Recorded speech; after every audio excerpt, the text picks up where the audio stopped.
What is good? We are back, ladies and gents. Sorry about all the issues with that other game. Yeah, can't explain. Just shit. That's the only way I can explain that. What we experienced with that was just shit. So, anyway, we are back now with some good old Elite Dangerous, a game that actually does work, and we can actually get back in and play him.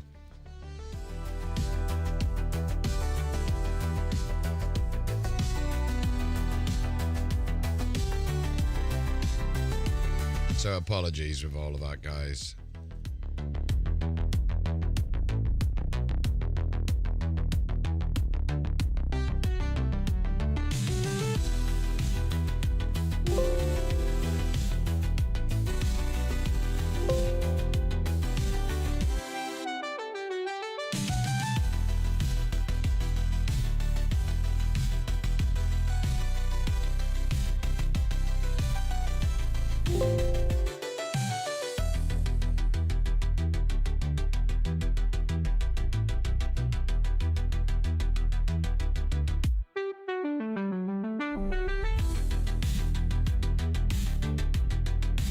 Alright, let's get ED Discovery all installed, the new version.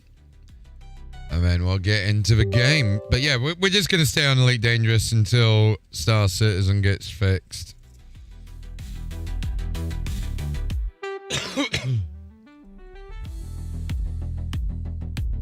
Okay, install.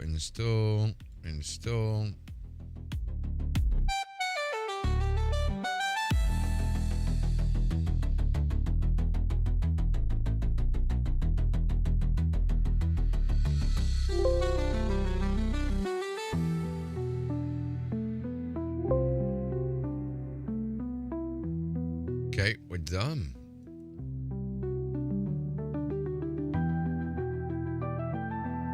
About put up there. Launch ED Discovery. We got EDMC. What do we need as well? We need Elite Tracker. Elite Track. That was it.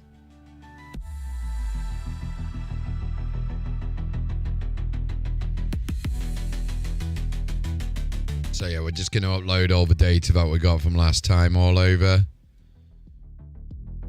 to EDSM and everywhere else. We've got quite a bit of good money to make here.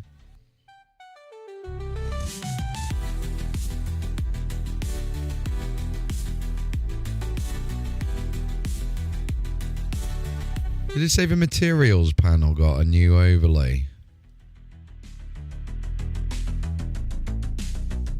Cool. I think I'll just use this. We'll wait for it to download other systems and everything.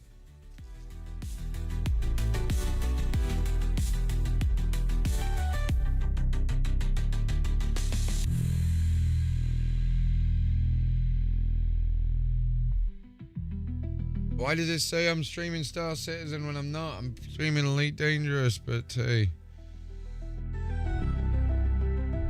Silly sausage Twitch. I mean, I'm streaming Star Trek Fleet Command.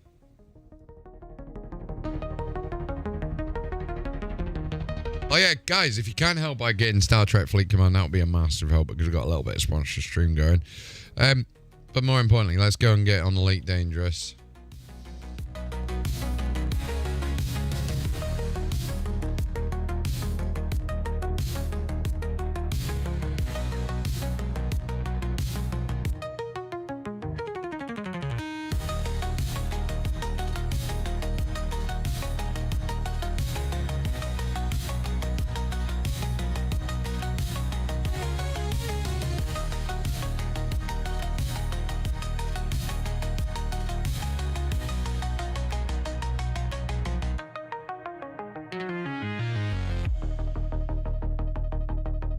Okay.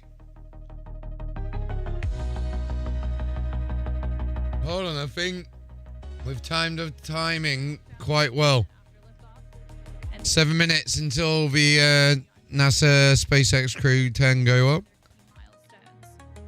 So some of the callouts you will hear after liftoff are combination of letters and numbers, which will mark different abort zones throughout the flight up the eastern seaboard. The first two are 1 Alpha and 1 Bravo, which are abort modes available while the first stage is firing. And then the next round of numbers and letters you'll hear are 2 Alpha through 2 Echo, though you'll only hear the 2 Alpha call on the public loops, and those will come into play once the second stage kicks in. And then diverting a little bit from the other naming system, you will hear the call out Shannon, which refers to Shannon, Ireland. And this call means the crew could target off the coast of Ireland if they needed to abort late in the second stage burn. And you'll continue to hear those different callouts along with key performance callouts from the guidance, navigation, and control officer along with the propulsion lead. We're now just under 7 minutes away from launch. Engines are chilling in for flight. And we just heard that confirmation that the stage 1 engine chill has started. Yeah, exactly. That call out is because we are flowing a little bit of liquid oxygen into the engines. That's to help prepare the vehicle or the engines for the full flow of liquid oxygen into the engines. That makes sure that we don't shock the system at that full flow. Now we are still loading. At liftoff, Falcon 9 is consuming about 700 gallons of fuel per second. So nice. Helps us prevent that thermal shock into the engine. So again, we have passed that T-minus 7 minute mark. Next call out will be stage 1, RP1 loading complete, which we just heard that. And welcome back, the Commander. RP1 is densified kerosene or rocket fuel that will propel the crew into orbit. All of that RP1 is now fully loaded into the rocket, and since we previously all systems prepared, that second stage loading was completed. We are still loading the liquid oxygen or LOX onto the first and second stages, and this is the oxidizer needed to combine with the densified kerosene that just finished loading. The RP1 liquid propellant needs an oxidizer to combine with it. All right, so we know last time we was in this system, we had to go scan some planets. You will hear the call for Dragon to configure for terminal count and then transition over to internal power.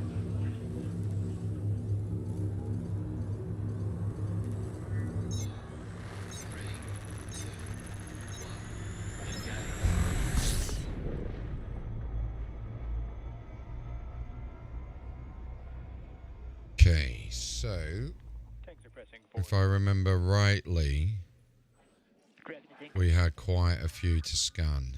We just heard that call out for terminal count, so now Dragon onboard computers will take control of the spacecraft. We also heard that the propellant tanks on Falcon 9 are getting ready to pressurize, adding some additional structural support to the rocket as we get ready for that strong back to retract. And that strong back provides access to Falcon 9's fueling lines. That strong back lower has now started, and again, that strong back provides access to Falcon 9's fueling lines and umbilicals for both propellant load and the different gases being loaded on board. And what you should see on your screen is there's those clamp arms that are around the second stage just below Dragon. They're going to open up, and once they're fully open, then that strong back or the TE can begin to recline away from the vehicle. Now initially we are going to recline that TE just about 2 degrees away from the vehicle, and then we will fully move the TE about 45 degrees away up at T0. And they're maybe a little hard to see on your screen, but the clamp arms are opening up there. There's a better view. Looks like the clamp arms are now fully open, so that TE will begin to move away from the vehicle. Oh yeah, we can see that, yeah. But just enough to get two degrees away from the vehicle. And then coming up in less than 30 seconds at the T-minus 3 minute mark, the first stage liquid oxygen or LOX load will complete. And we'll continue to check through a couple more fueling milestones, including one around the T-minus 2 minute mark. Okay, let's go and get this bad boy in. Oxygen loading is complete on the second stage. And now you see all of those white clouds on your screen. Those are clouds of vapor, and they're completely normal, and we'll see them continue to build up as we get closer to launch. This is because liquid oxygen is super chilled, so a little of it will boil off in the warmer Florida air. Surface scan by 50%. Stage 1, lock load complete. Great call out there. Stage 1. Oh, they've lost visuals. Putting liquid oxygen onto stage 2, and that'll wrap up here at the T-minus 2 minute mark, just about 20 seconds from now. Okay. And once we finish propellant loading, that will mean that 1 million pounds of RP1 and liquid oxygen will be loaded onto Falcon 9 here, just under 10 seconds.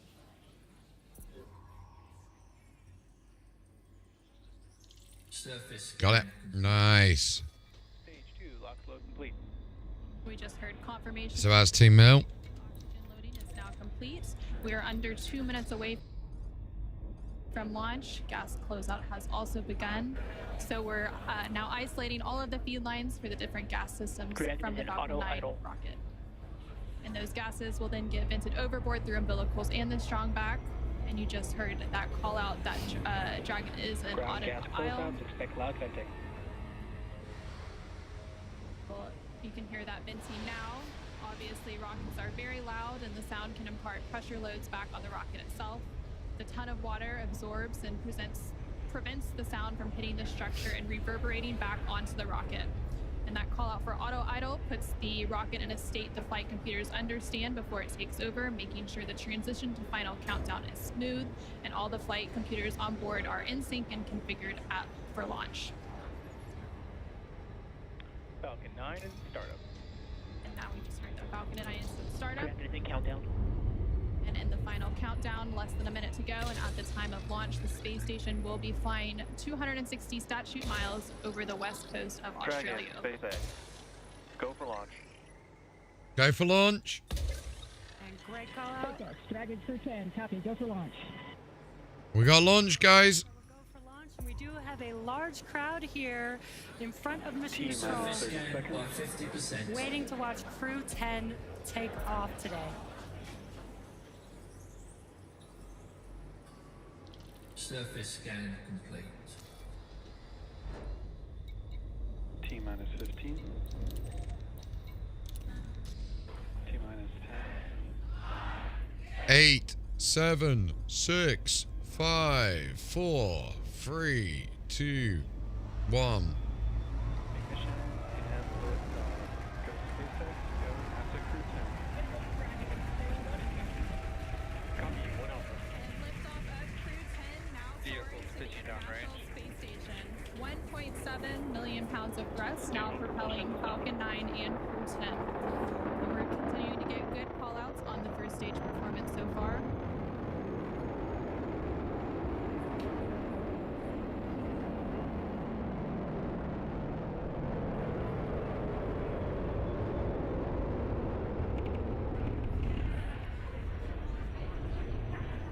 Okay. We're now 40 seconds into today's flight, Power and telemetry nominal. continuing to get good performance call-outs. Yeah, we are throttling down the engines in preparation for Max Q. There we go, Max Q. Max Q, that's the largest structural load that the vehicle will see on ascent. Vehicle supersonic. Nice, 1,200 kilometers an hour. We're now just over 1 minute and 10 seconds into today's flight, traveling at more than 1,400 miles per hour. Stage 1 Bravo. And we just heard that Stage call out copies, 1 for Bravo. 1 Bravo, which means we're in the second and final abort mode for the first stage, continuing to get good performance. And the crew already pulling over 2 Gs.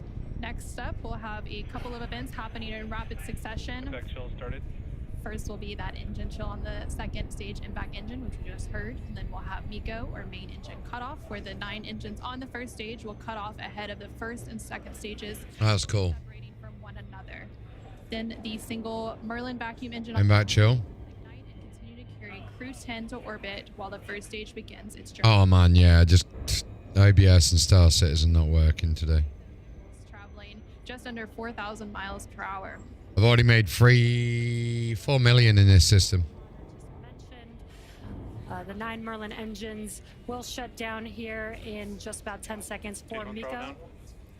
Stage separation and SES-1.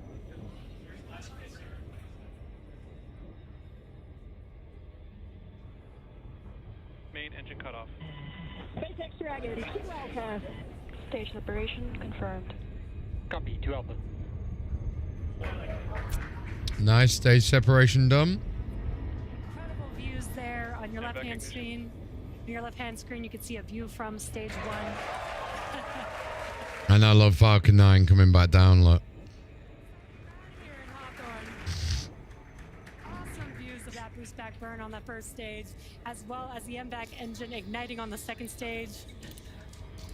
Great views there. Now the booster is in its boost back burn. This is the first of 3 burns as it makes its way back down to Earth. This will last about 45 seconds.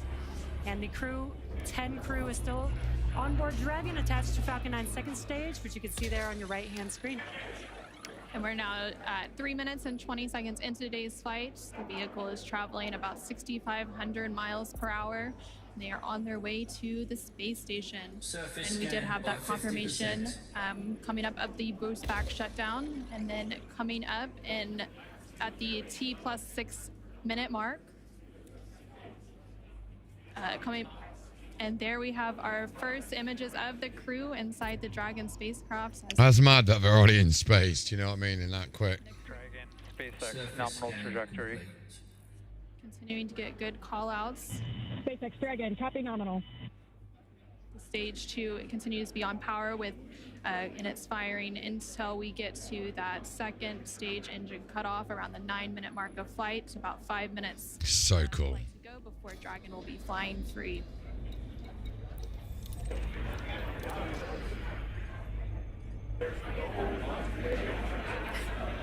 Some cool views there on your left-hand screen. That's the first stage booster as it's making its way back down to Earth. This is a ground tracking camera getting these awesome views.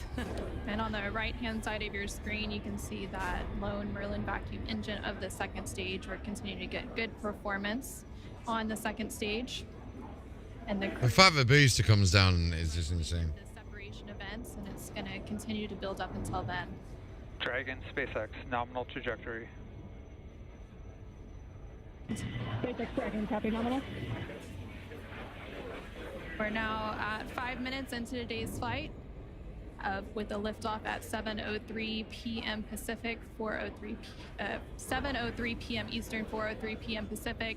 Continuing to get good call-outs as Stage 1 makes its way back to Earth, and Stage 2 continues to fire, propelling Dragon into orbit. If you're just now joining us, the 4 members of Crew 10 launched from Launch Complex 39A at Kennedy Space Center in Florida. And they're currently on board Dragon, still attached to Falcon 9's second stage. Is there a sun behind it on the top? On your left-hand screen, the first stage vehicle is making its way back down to Earth. It already completed the first of 3 burns as the boost back burn, and the next event coming up for that vehicle is going to be the entry burn. Dragon, SpaceX, nominal trajectory. Great call-outs there. That entry burn is coming up. SpaceX Dragon, copy nominal. That entry burn is coming up here in just under 20 seconds. We'll reignite 3 of those 9 Merlin 1D engines to help slow the vehicle down as it makes its way back into the Earth's atmosphere. We're now just over 6 minutes into today's flight as Dragon and the second stage continue. Yeah, it's got to be mean. 12,000 miles per hour, making their way into orbit and on the way to the International Space Station.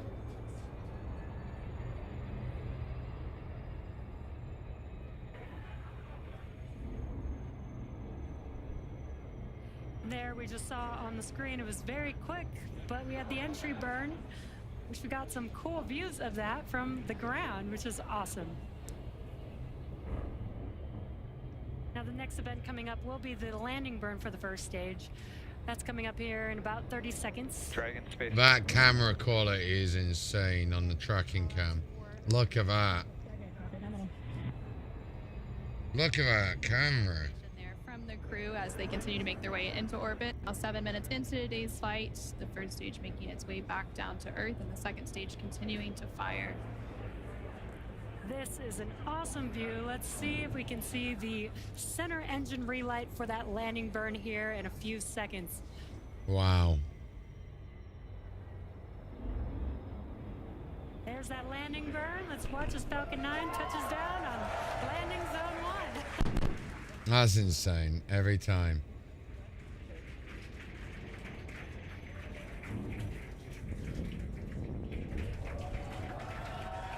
That's just incredible, isn't it? I can't get all bored of seeing that. That's so cool. That is so cool. And now that the first stage has made its way back to Earth, we're about a minute away from the second engine cutoff, which we're expecting around the 9-minute mark of today's flight.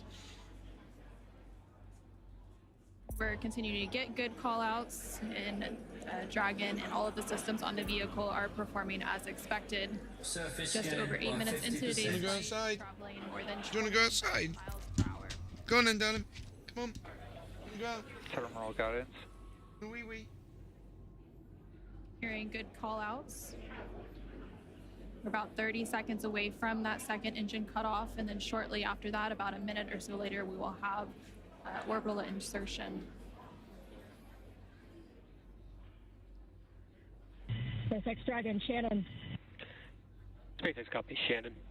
And that call out there for Shannon, and that is the call out for Shannon, Ireland, which is the final abort All right, we're at 88. off the coast of Ireland. So cold out there. Standing by for a second engine cutoff. Impact shutdown.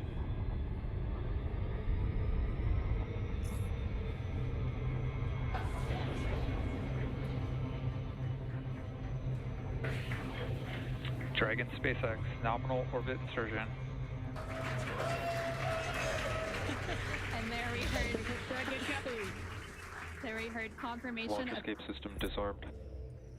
good confirmation of orbital insertion. Crew 10 is now well on their way to the International Space Station. So that's 4. 4.5-minute flight uphill.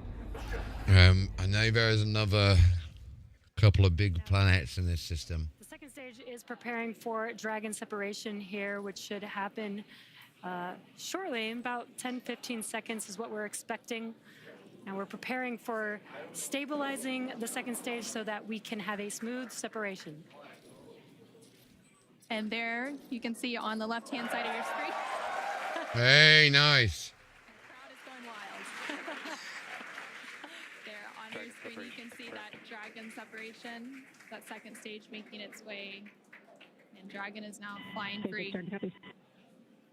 10 minutes into today's flight. That was about a minute after we had that second engine cutoff and orbital insertion. And it looks like a good separation, good rates. Dragon now flying free. There on the right-hand side of your screen, you can see some first images of Crew 10 inside the Dragon Endurance spacecraft as they're now successfully in orbit. Dragon, SpaceX Chief Engineer on Countdown 1. On behalf of the entire Falcon team, we thank you for flying with Falcon and wish you a great mission. Over to LD. It was an honor flying with you this evening. We wish you well on your journey and give Crew 9 our best. Thank you for flying SpaceX.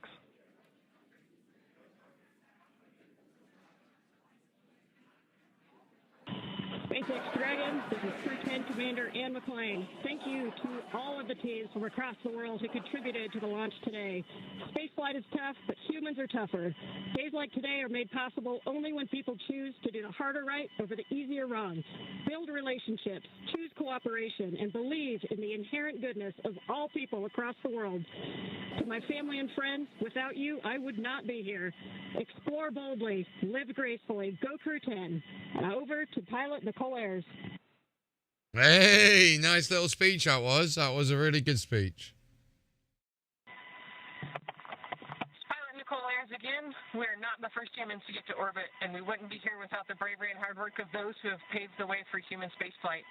We now get the unique perspective of Earth without borders and get to revel in the connectedness of humanity. I would be remiss to not once again acknowledge those who helped me get here, to this wonderful view and this perspective, to the teachers, coaches, fellow officers, fellow teammates, Raptor Nation, to my friends and family that encouraged my dreams from the start. Thank you. I wouldn't be here without you.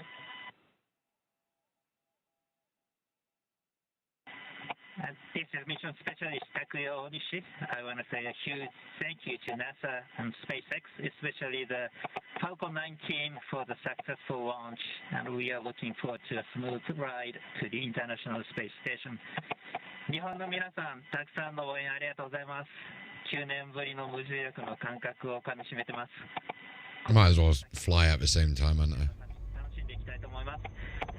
I will now hand the mic over to Mission Specialist Kiryu. I love watching space stuff at the same time as playing space games. There's just something really cool about it. Пользуясь такой чудесной возможностью, хочу поздравить с 65-летием со дня начала подготовки первого отряда. И также хочу сказать спасибо большое за те знания и жизненный опыт, который мной были получены в тех... Excuse me.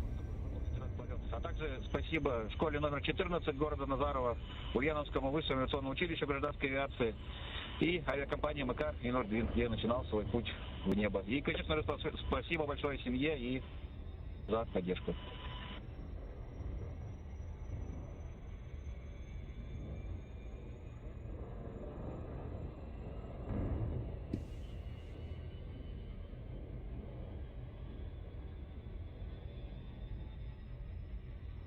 Thank you, Crew 10.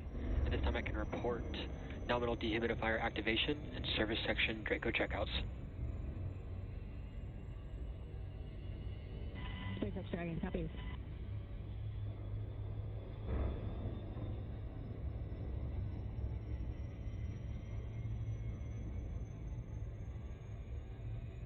Alright, chat. So we are going to go and get over to the next body. We're going to give this a scan and hopefully we've got something good here.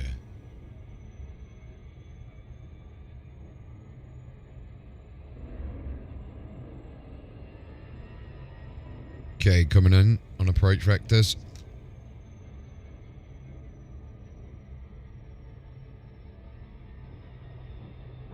We'll just slow down a little bit. So it looks like we got A5 and I don't even know which other body this will be, but 6, A5 and 6, nice. I thought it might be 6, but...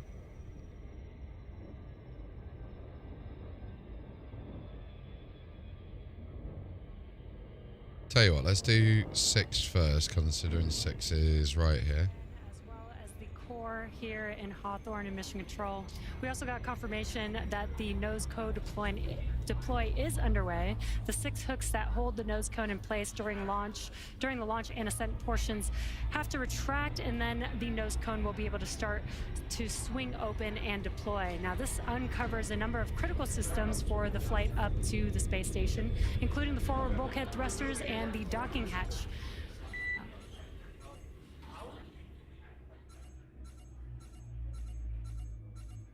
Oh, I've got to target this one, haven't I?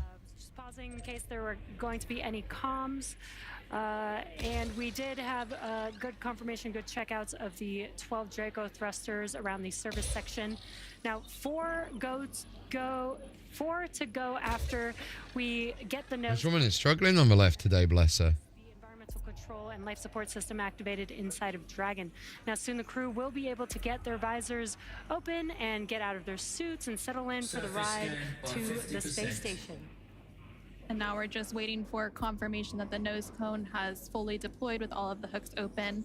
But just to recap a little bit, we did have a successful liftoff of Crew 10 about 18 minutes ago at 7:03 p.m. Eastern, 4:03 p.m. Pacific. And following an approximately 9-minute ride, after liftoff, we had that orbital insertion, and Dragon and Crew 10 were flying free and well on their way to the International Space Station. They now have an approximately a 28-hour journey before they do reach their destination of the space station, and that docking is targeted for tomorrow, March 15th at 8:30 p.m. Pacific, 11:30 p.m. Eastern to the forward-facing port of the station's Harmony module. Between now and then, Dragon will perform a series of burns as it catches up to the space station, and that first burn will be a phase burn about 30 minutes from now at 4:50. Excuse me again, sorry about that, guys. Okay, so that's that one done. And then we'll go get 5. Open at this point. Human spaceflight has come so far in the last 5 years with Dragon. In addition to flying people, SpaceX's Dragon spacecraft also enables researchers the opportunity to fly critical science to orbit. And so far, SpaceX and Dragon have carried over 1,000 research experiments to and from low Earth orbit, both to the International Space Station and on our free flyer missions. From DNA sequencing to 3D printing studies enabled by Dragon and the space station tests Dragon and the space station test a variety of technologies, systems, and materials that will be needed for future long-duration exploration missions. Now, every mission yields critical science and research and learnings that help make life both on Earth and in space better. And flights like today's help us continue to lay this foundation for our future among the stars and continue our mission to make life multiplanetary. Once Crew 10 does arrive to the International Space Station, they will, of course, partake in some additional science and research. They will have over 200 experiments that they will contribute to during their time aboard the International Space Station. Again, we're just standing by for confirmation that that nose cone has fully deployed. And we may also get some additional look inside the cabin of the crew. Yeah, as we patiently wait for those views, we are trying to see if we can get some views. We were seeing some views from the second stage. This looks like it might be a view from the forward. Dragon SpaceX, nominal nose cone opening and forward bulkhead Draco checkouts. By 50%. Okay, we got nose cone opening. Copies and confirm nominal E-course activation and go for visors. There we heard confirmation that the nose cone has fully deployed and that the crew is now able to lift their visors. And there again, we're seeing some views inside the Dragon Endurance spacecraft with Crew 10 on their way to the International Space Station. Affirm, you are go to open visors. Copy. Great calls there. They're go to open visors, which means that shortly they'll also be able to get out of their suits and get comfortable for the entire ride on Dragon to the International Space Station. And from left to right on your screen, there's Roscosmos cosmonaut Kirill Peskov, NASA astronaut Nicole Ayers, NASA astronaut Ian McLean, and then far on the right-hand side of your screen is JAXA astronaut Takuya Onishi. And there you can see that they are. Okay, they're all rubbish planets. Tablets are floating around there. They do have them attached to a little string that helps allow them so that, you know, as they're strapped into their seats, they don't lose their tablets. We're now just over 20 minutes into today's flight following that successful liftoff at 7:03 p.m. Eastern, 4:03 p.m. Pacific.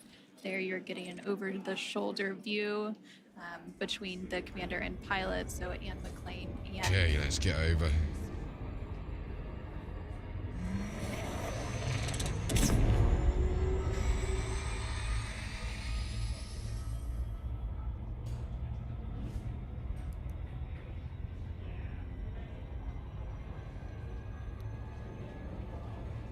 If you're just now joining us, you are watching live Crew 10 out in space in the Dragon vehicle.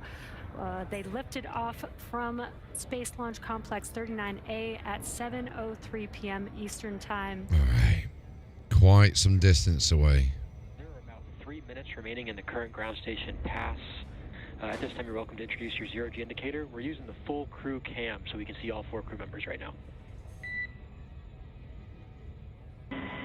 All right, copy. Thank you, SpaceX. We'd like to introduce the Crew 10 G indicator. Takuya is holding him up. This is a hand crochet origami crane. A Japanese origami, hand crocheted in the United States, and his name is Drug, which is the Russian name for friend.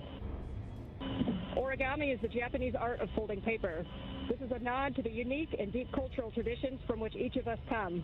While we're from different parts of the world, we are brought together in this bold endeavor, and we represent all of humanity. The folded paper design was also chosen to represent paper airplanes that we made when we were kids, before we were astronauts, when all we had was a dream. And we looked up at the sky and we wondered, what if?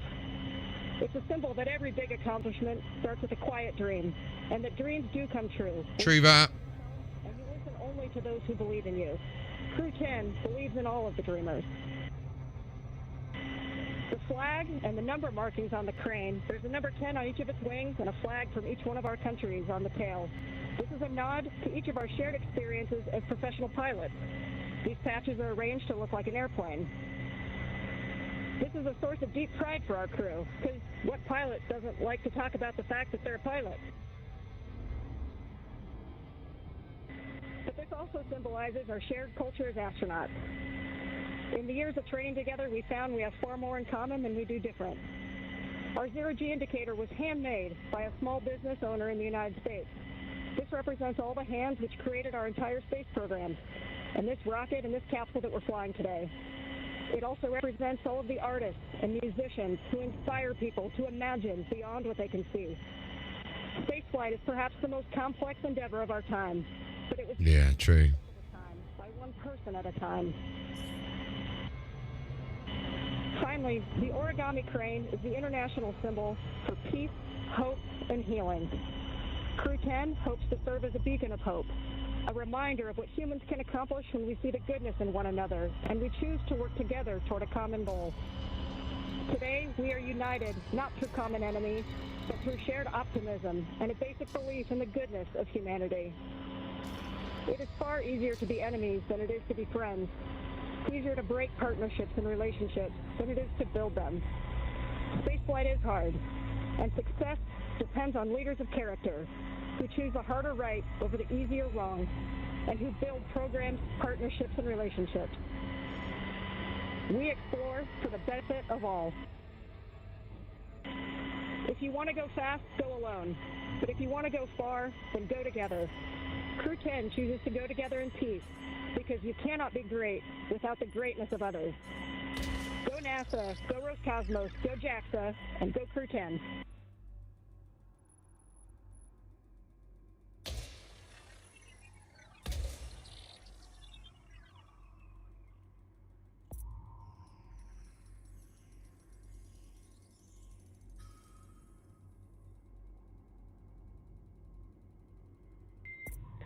Dragon SpaceX, we really appreciate those words, and thanks for introducing. By 50%. That was a nice little scan. Complete. Very little vote. 160k. And McLean.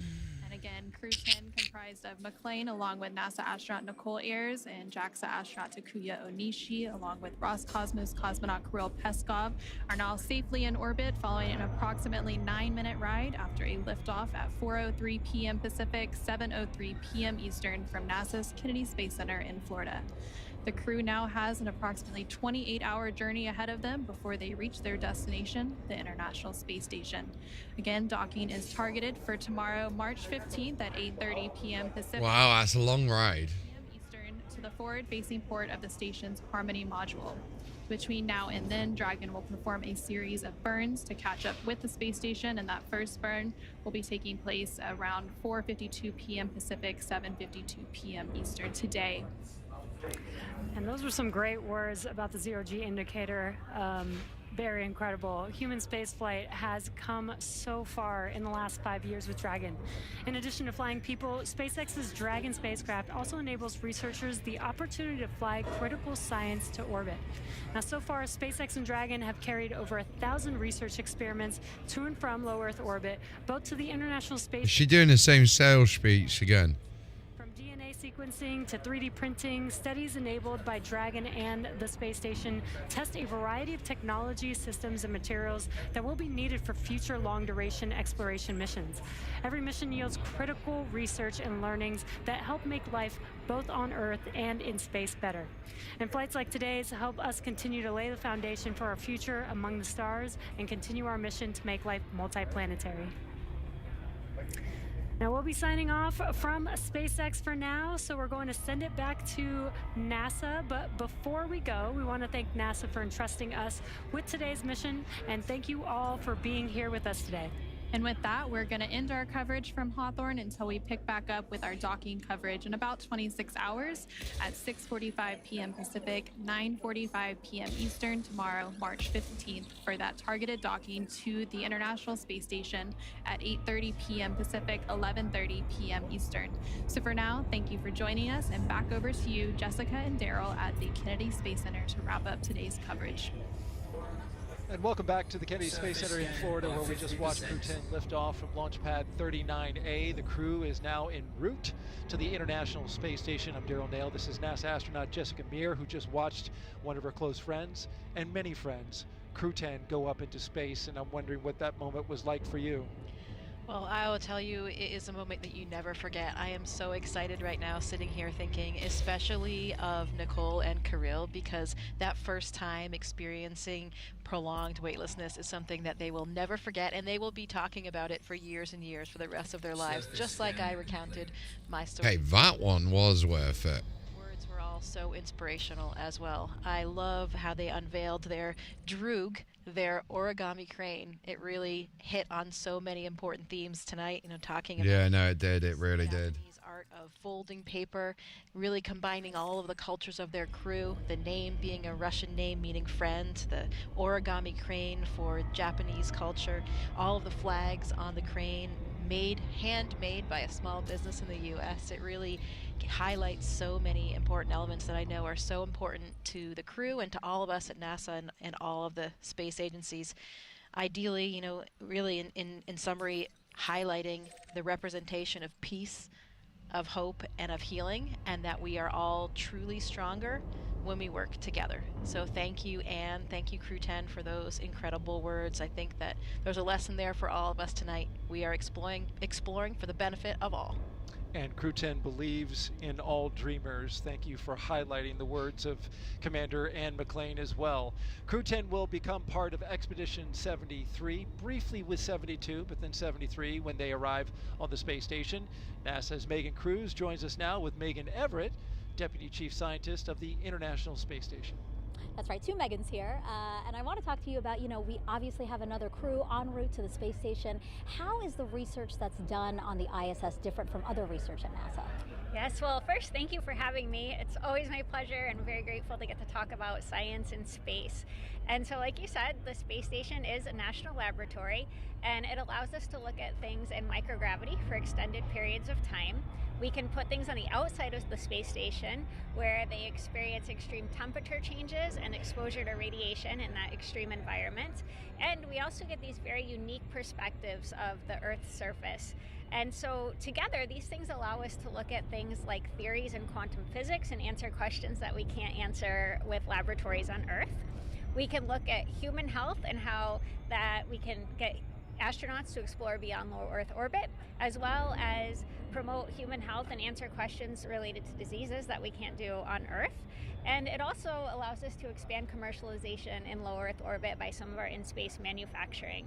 And in addition to this, it's just this really cool collaboration of international partners and scientific cooperation that we see on the space station. Yeah, obviously a unique platform, and we do all that we can to really utilize it. So how does what we learn on the space station help us here on Earth? Can you give us some examples about that? Yes, I love that question, because one of NASA's big mission objectives is to figure out how we can do science in space to promote human health here on Earth. And one of the things we we've been really successful with on ISS is looking at stem cell research and organelles and how those relate to specific diseases like cancer. And we also look at protein crystallization, and so we can grow very uniform crystals in space better than we can on Earth. And these crystals are really important in pharmaceutical drug development. So together we can look at disease progression and how we can better treat those diseases with new pharmaceuticals in space. That's great. You did also mention human health and researching, you know, what it could mean if we go farther and farther into the universe. How are we doing on that research? What are we learning? So we've used ISS as a test bed for exploration beyond low Earth orbit for a long time, and we continue to use that, and we will all the way through end of station. And some of the specific things that we look at are how the human responds to long duration exposure to gravity. So we look at exercise countermeasures, at how we can maintain muscle and bone strength. We look at things like food systems for how we keep crew healthy for long periods of time. We have a very robust plant growth program. So we try to optimize crop output by changing things like soil and water exposure to those plants. And we need life support systems for our crew to live in space for long periods of time. So we have a lot of technical demonstrations on the space station looking at how to clean air and water and eliminate waste.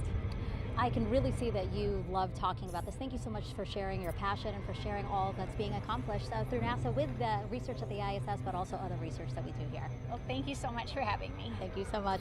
All right, back to Daryl and Jessica. All right, thank you very much. And we're about to wrap up coverage here. So why don't we take one last social question from one lucky submitter.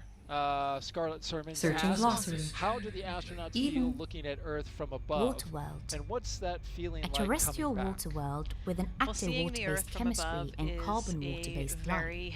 Very exceptional experience, and it's something that I think changes you forever. Yeah. I have different things to say about this, but I think one message 2, 4, 6, 8, 9. So I think we got one more in this system. But mostly how unique and fragile it is. You see this beautiful gem below you and this tiny, tiny band, this thin, tenuous band of an atmosphere that's really supporting all life. And you realize that we need to take care of this planet, that it is one planet and we have to protect it. Secondly, one thing that I really was struck by was seeing how interconnected everything is. You know, you see all of the land masses with no boundaries, you see all the continuous oceans, and you realize how connected everything is, how we really are just one human. We are all here together, in it together as one. It's easy as humans to have these man-made imposed boundaries that we see delineated on the globe, but for us as astronauts, we realize that we are truly all in this together. Well said, Jessica, and let's go ahead and end it on that. Right here on NASA Plus, you can follow us along with Crew 10's entire journey to the station by listening to real-time audio commentary of the mission. Just scan the QR code that you see right there at the bottom of your screen, or if you're watching us on your phone, you can just do a screen grab and then click on it later. Crew 10 is on course to arrive at the International Space Station around 11:30 p.m. on Saturday, believe that's going to be March.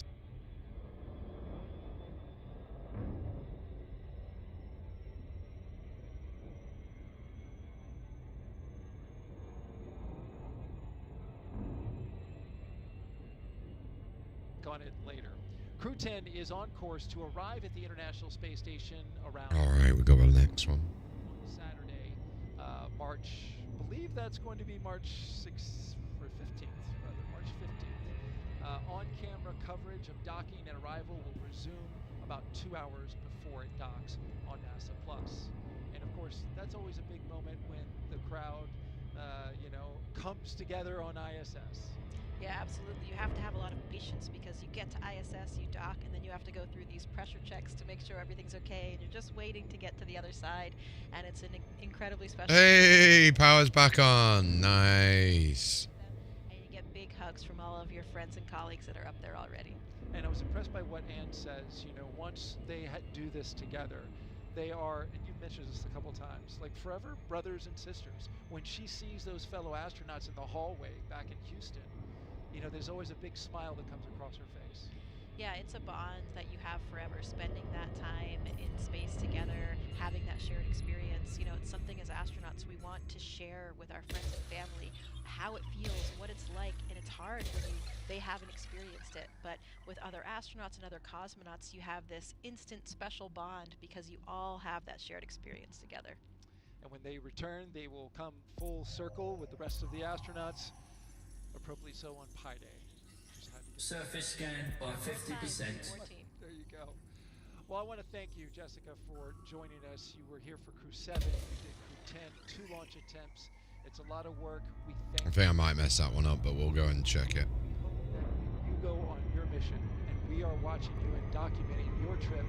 To throw us a little love somehow towards the camera, give us a wave, something. We will be rooting you on. No, we got it. Surface scan. Pleasure to be here sharing. Okay, that's not a bad system for scan. Go Crew 10. Important reminder about upcoming launches. NASA and SpaceX will return to the ISS in late April with CRS-32, a resupply. Seems to be okay so far. Let's try it. Close system map. Closing maps. Open galaxy map. Done. To you and to our guests for joining us today. But most importantly, Close galaxy map. As you wish. Seems quicker. It seems a lot quicker. Next system. Performing now. It's way quicker, way quicker. Initiate jump. Engaging jump. Way faster. Holy shit. Crew 10 is getting suited up, ready to go. Time now for the traditional card game. Crew 10 is walking down the hallway. And here they come. Leaving system. First steps outside as they prepare for the International Space Station. And we are off. Exit destination confirmed. Arrival in 5, 4, 3, 2, 1. Nicole Ayers making their way into their Dragon spacecraft. Completing system scan for cartography. And here come our mission specialists down the crew XSR. Steam. Steam is your best bet. There they are rotating back. Dragon, SpaceX side hatches closed. Ignition and lift off. SpaceX still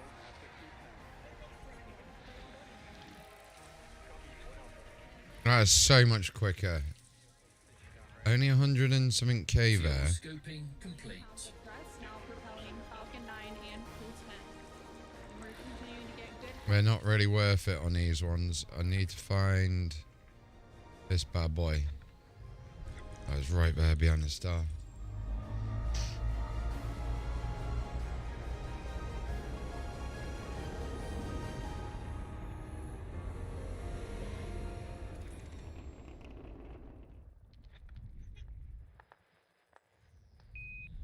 Still behind the star.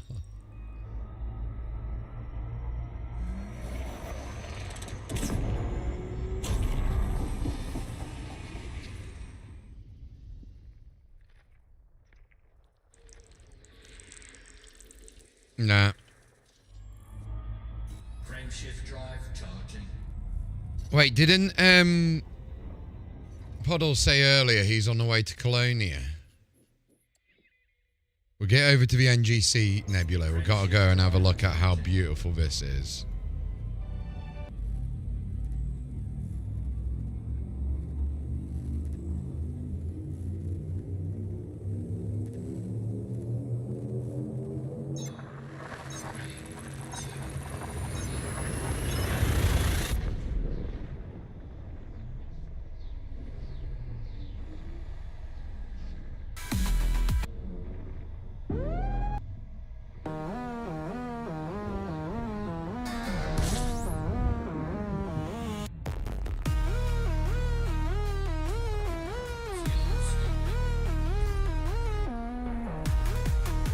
Eight bodies. They're nothing special. Maybe just a one. Scoping complete.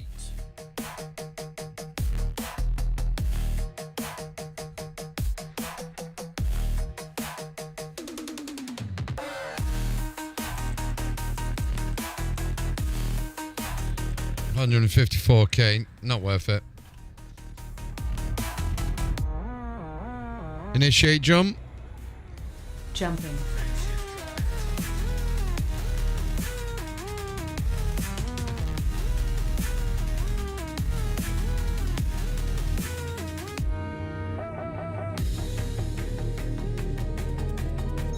Course adjustment.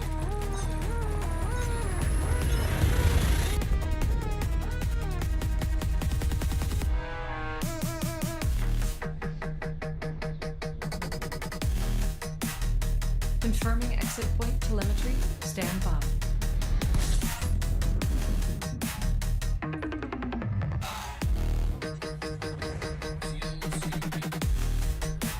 $16. Just a couple of gas giants, maybe. 41k. Playing entry. Eden.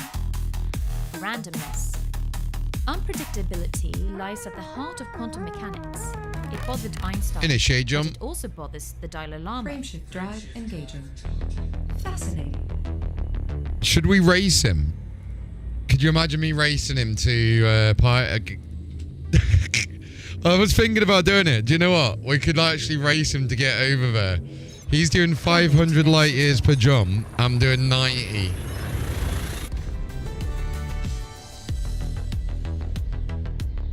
We could try it. We could try it. Who gets there first? I wonder. Confirming exit point telemetry. Stand by. Dude, I'll try it. I'm not going to lie. I will literally get over here and we'll do it. I'm going to do it. Do you know what? Fuck it. I'm going to do it. How much did we get paid? We got 57,000 credits from my system, by the way. That's not too bad. What we got here? I keep got to check though, because like this, look, we might get something quite sexy here. You never know.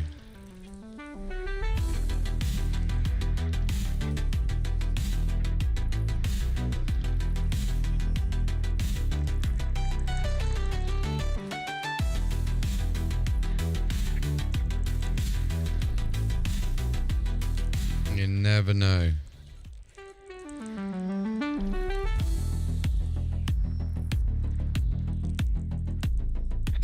Probably, yeah. I don't know if it works like that, but if it does, you should.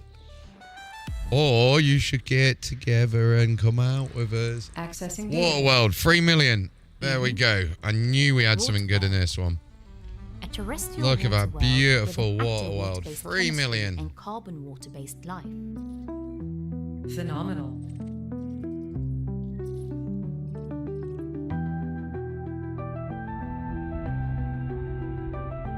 That's awesome. 3 million worth that.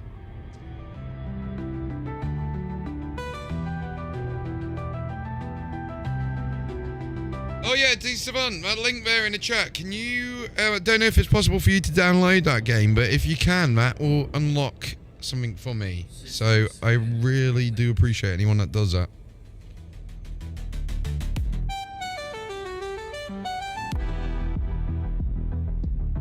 All right, let's get going.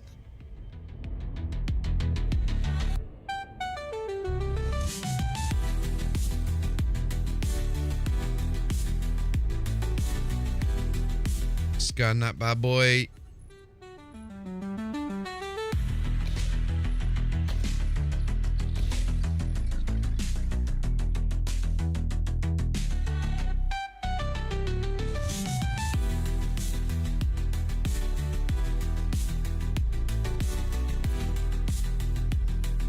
All right. Surface scan by 50%. Nice, not bad. Just put one little one there and then we'll head off to the next system. Next system? Locking system destination.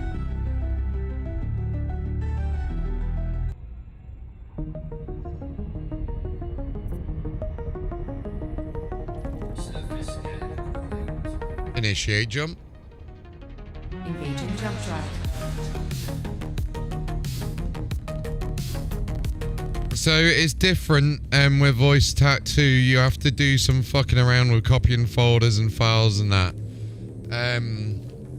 There's a inside of the location for voice tattoo. There's a bat file that you need to run. And then you need to copy all your sounds and apps files over.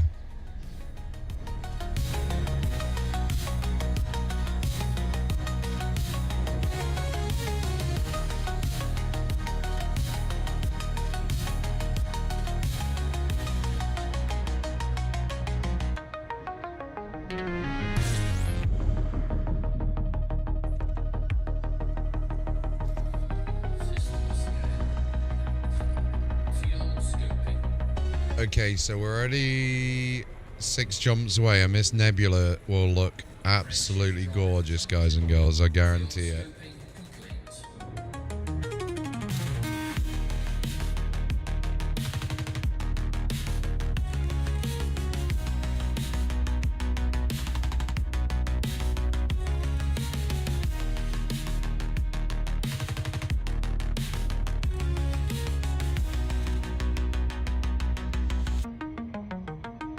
Also, can I get you to test something?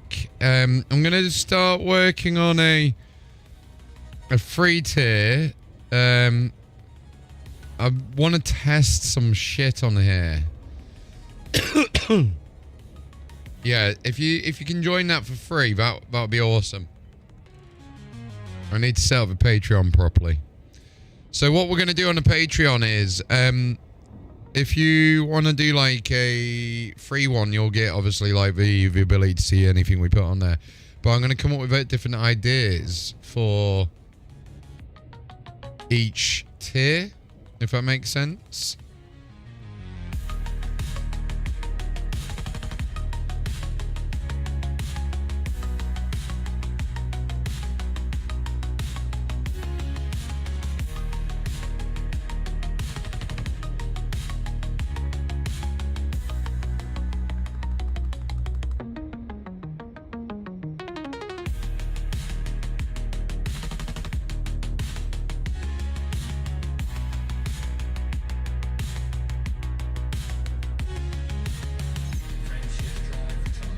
Oh, that nebula is looking good.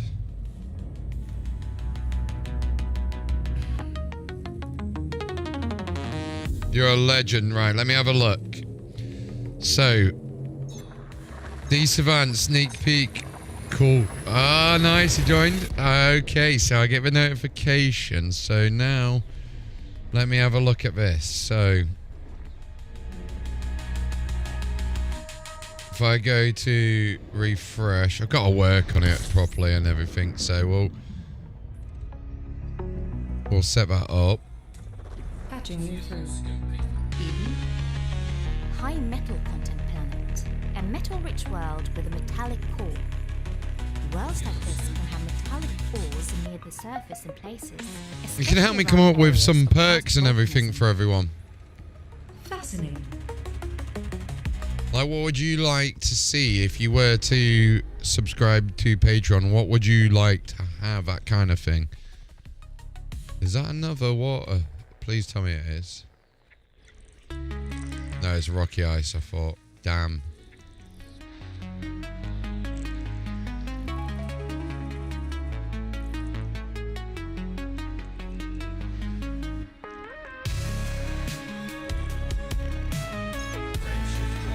Five jumps away.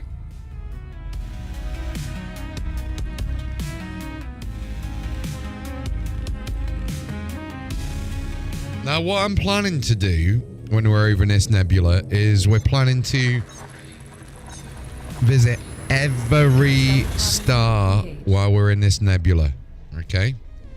I want to fully map. Well, not fully map, just jump in. And it says, oh, we're going to have a look to see what we find in each one, aren't we?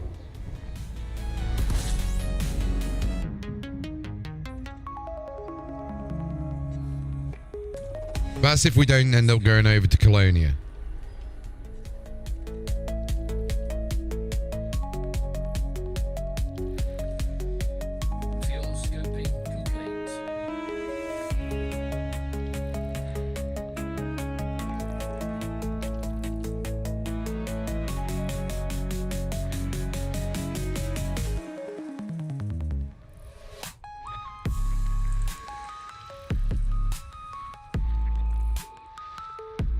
What do you reckon, Savant? What shall we do, bro?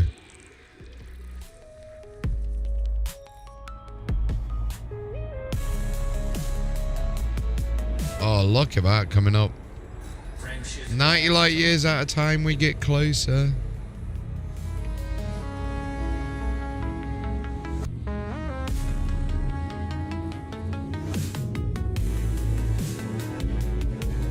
Thank you very much for installing as well. I can see, I don't know if that's you, Savon, but I can see that someone has installed it, so I really appreciate that.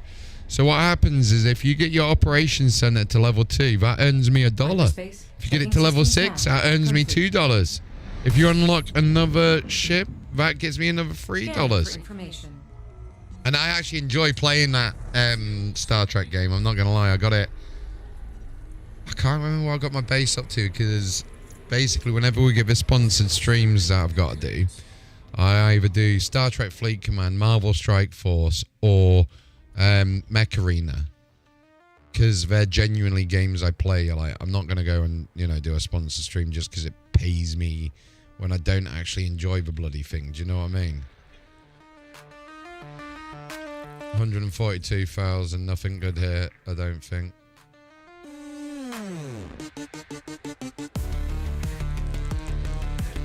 Nah, 147,000. So you're a legend for doing that, bro. I really do appreciate that.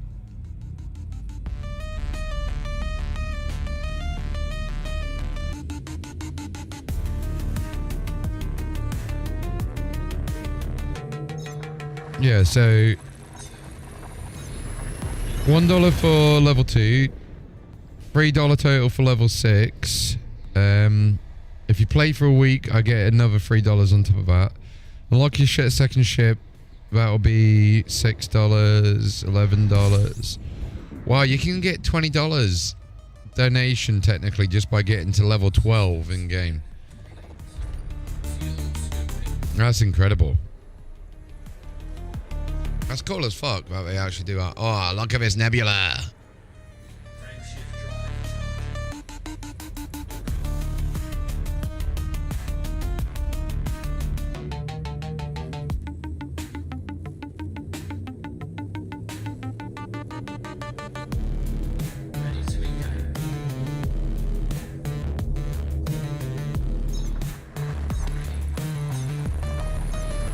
It's looking pretty awesome.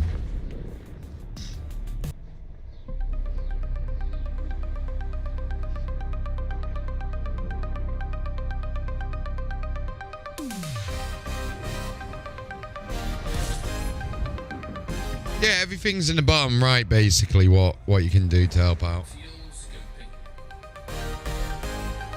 Okay, there's no point in scanning these because all of these have already been discovered and scanned. But we might, well, I say no point in scanning it. We might as well just get back.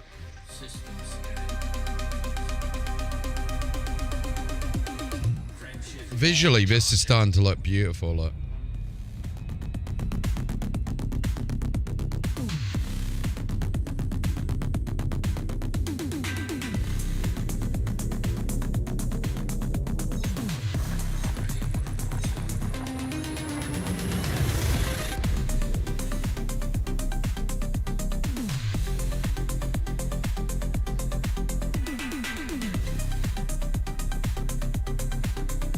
Safety protocols for exit.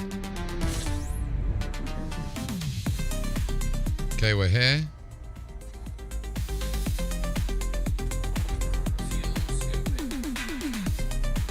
Look at that.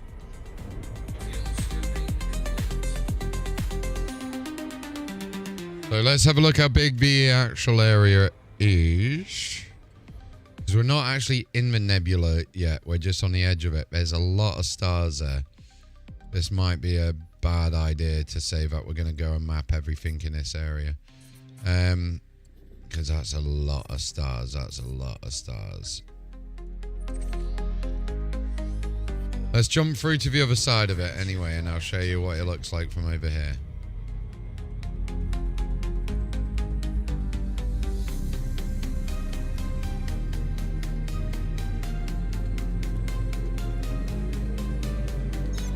Vectors.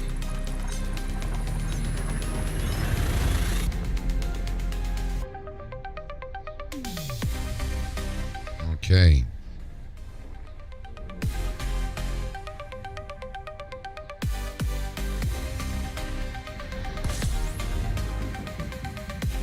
Scanning.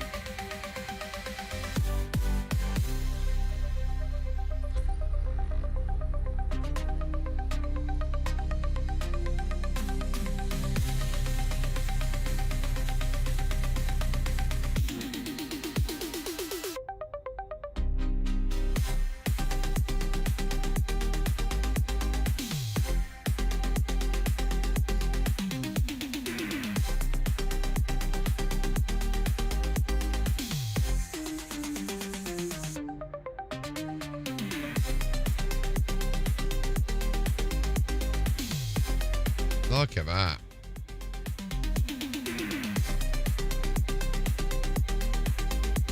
Shall we jump into the thick of it? So that's us on the other side of it now. Oh, we're not technically on the other side yet. We're in it. We're technically in it, but if I go and change the route to most economical and then recalculate.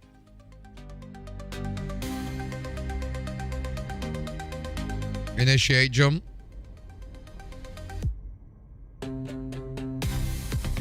Initiate jump. Charging frameshift drive.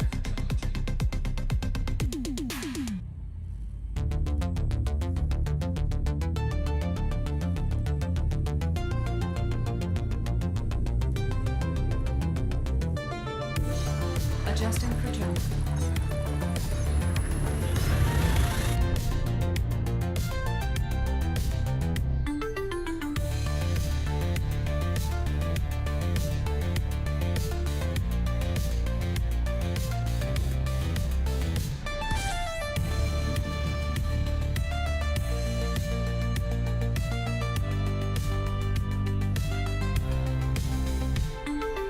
Beautiful views.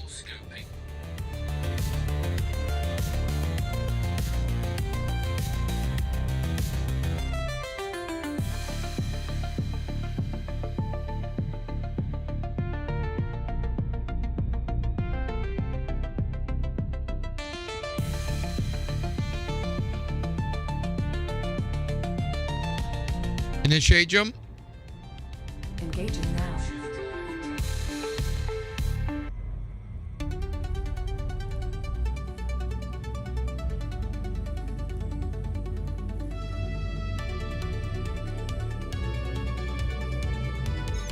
Adjusting for jump.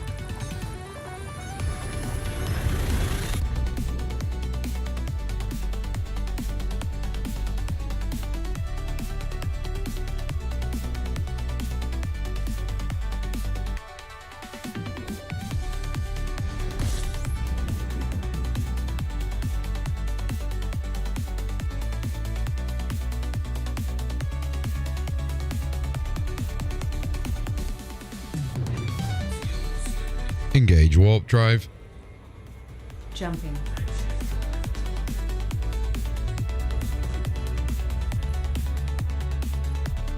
Jumping right through it into the dark zone, look.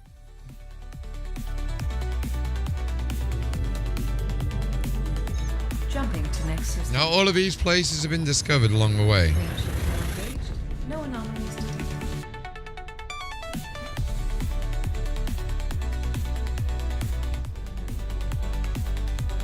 Confirming exit point telemetry. Stand by.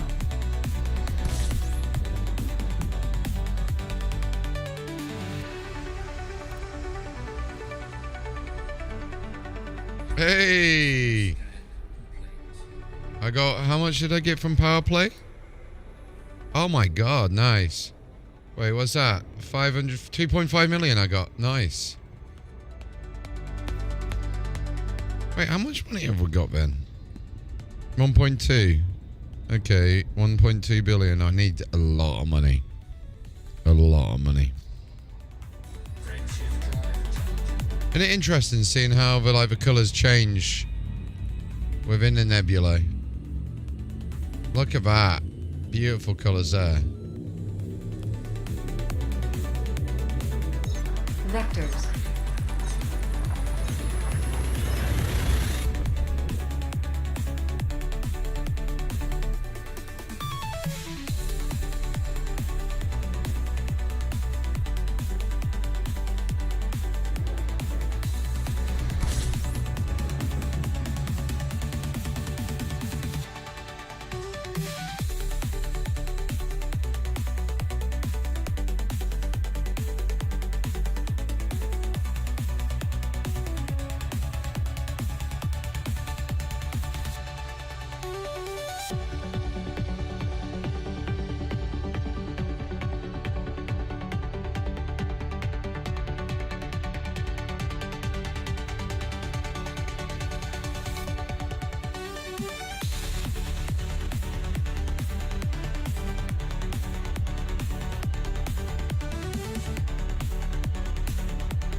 Insane.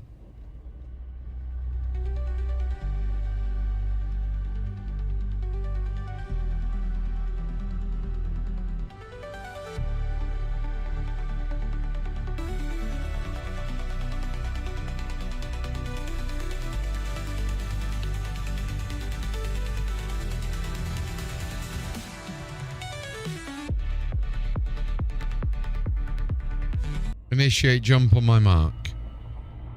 Okay.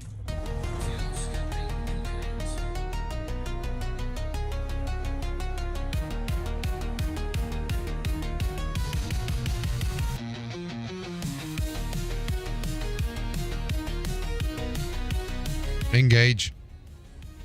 Jumping.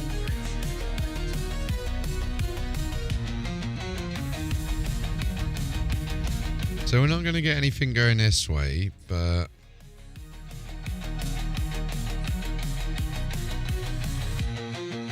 Leaving system.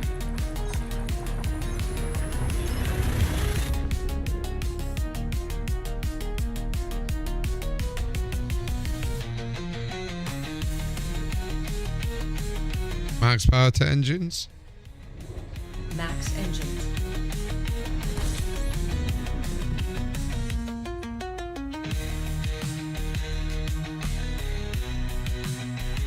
It's interesting seeing how like different parts of a nebula look based on when you're here.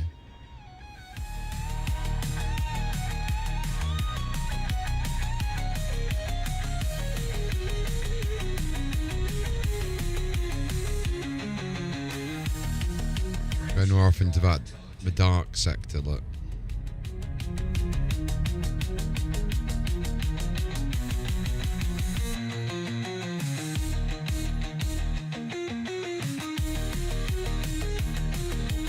Course adjustment.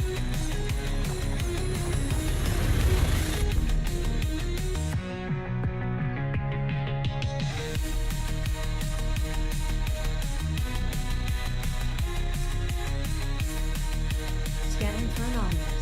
None detected.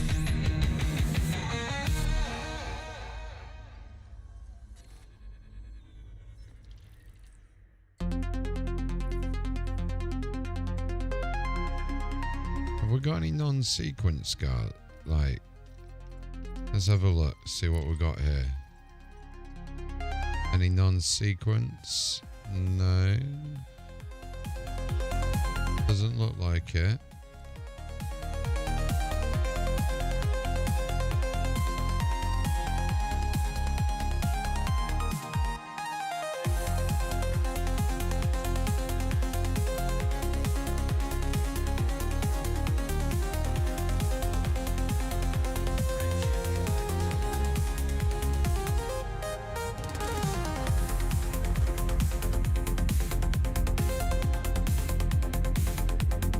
Okay, let's go.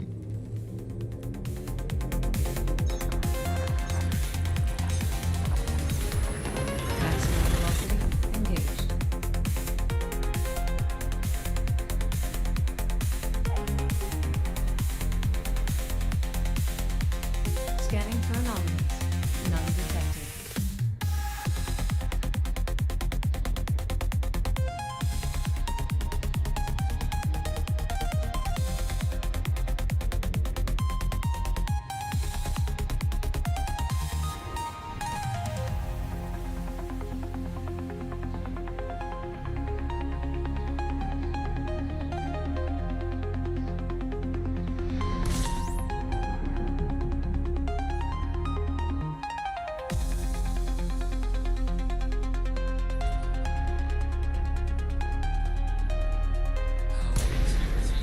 Oh, my bad.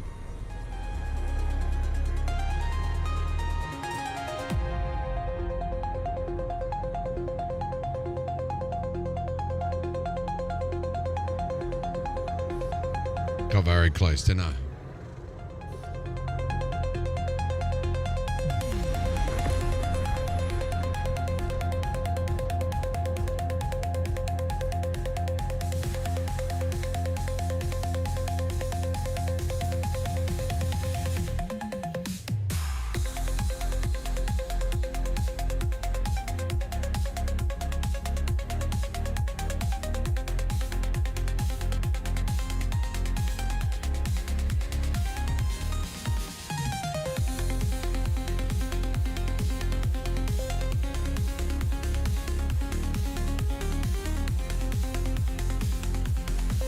Okay, we're ready to get out of it.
Let's keep going. Yeah, so what you need to do is go into the settings and enable plugin manager.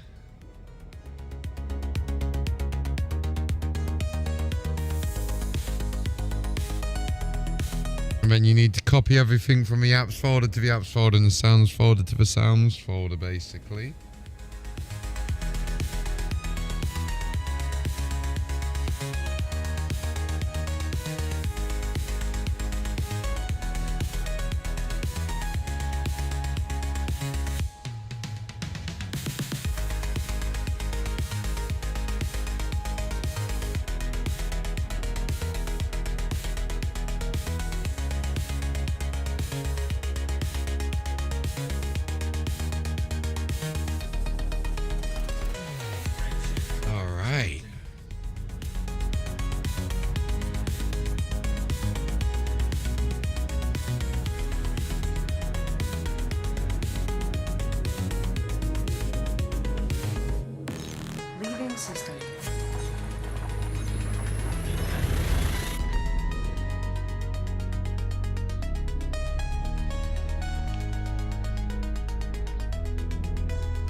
Confirming exit point telemetry.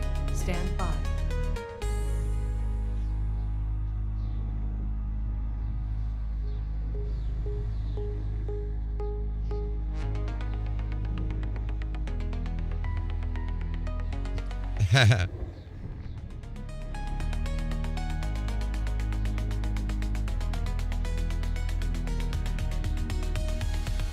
Yeah, you go into settings, cog on the bottom right, enable plugin manager, and then you need to copy everything over from the two folders. That's basically it. And then once you copy everything over, you run the bat file again, and then that's all good.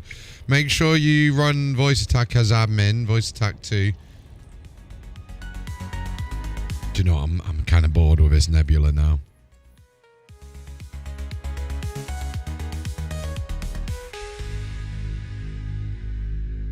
Shall we go back to Bob?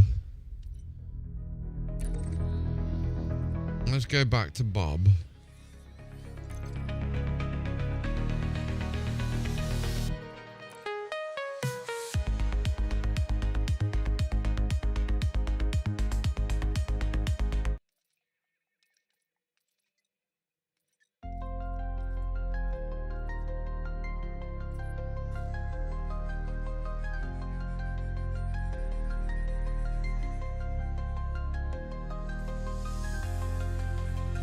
.94 jumps.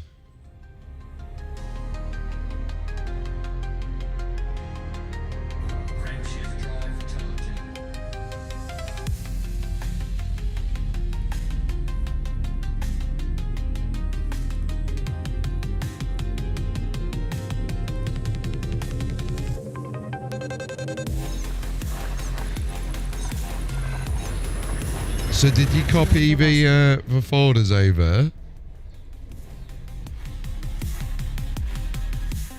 Exit destination confirmed. Arrival in 5, 4, 3, 2, 1.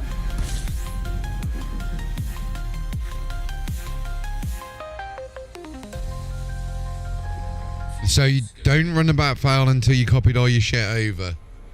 You need to copy all your sound files, like the apps folder from V1 to apps folder from V2, and you need to copy the sounds folder of V1 to sounds folder of V2. Once you've done that, run the bat file.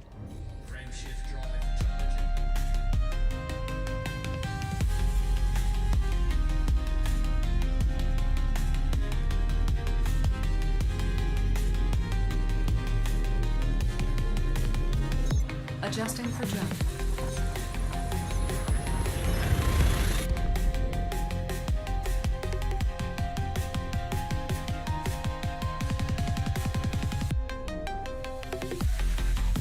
Hyperspace checking systems now complete.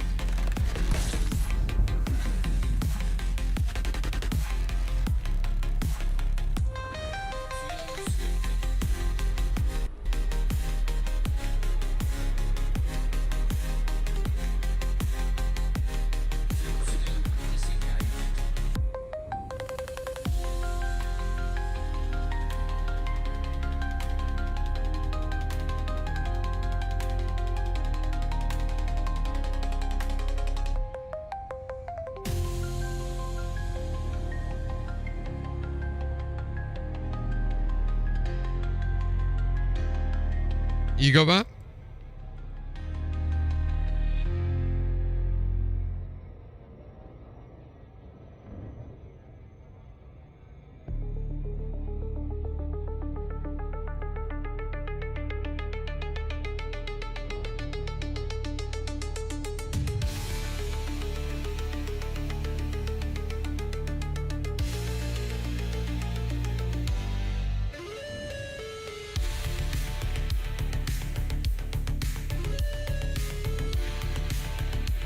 Engage, jump. Interstellar travel mode engaging now.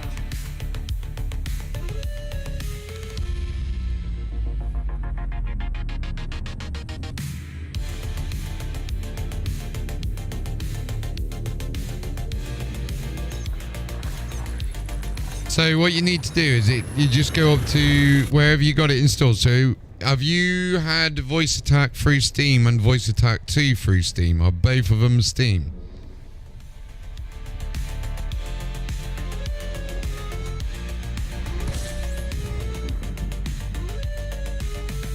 Okay, that'll be why. So what you need to do is you need to find out where you got Voice Attack version 1 installed.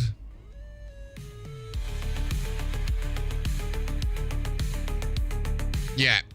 So basically, if you go to where Voice Attack is installed, it might be in C Program Files x86, I want to say.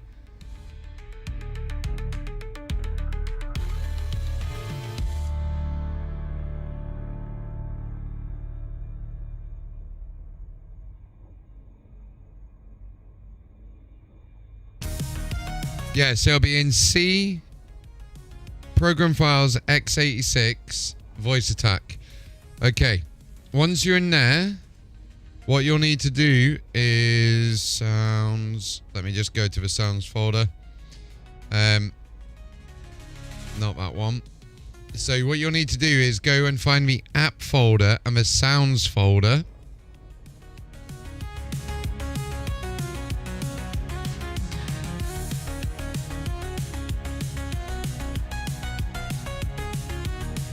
You got that?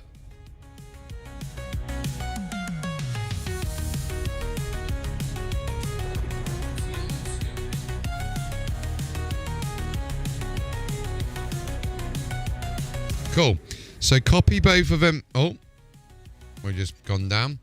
If you copy both of them folders and then go to where Voice Attack version 2 is installed, which will be Steam, Common, blah, blah, blah. That one I can link you to because it'll be in a similar location to where I've got it.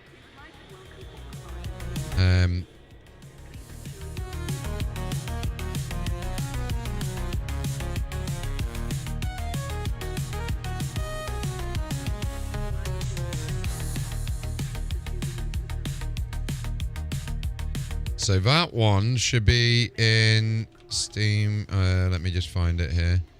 Steam apps.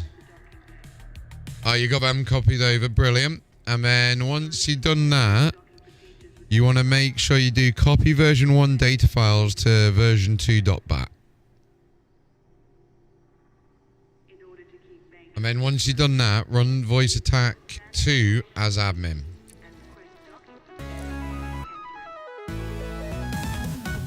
It took it forever for my files to be copied over because I had so many.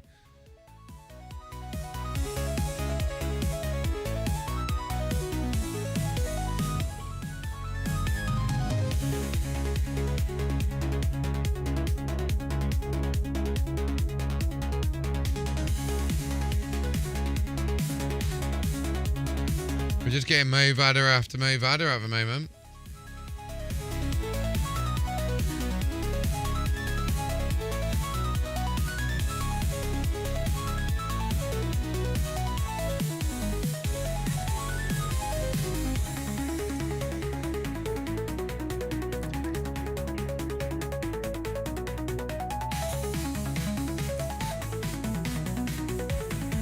So what you do is you just basically right click on the executable and then go to properties, compatibility and run as admin.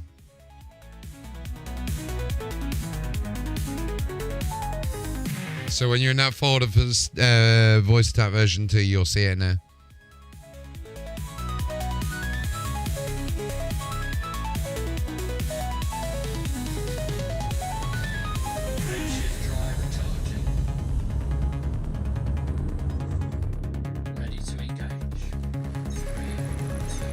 Alright, let's get back to Bobski.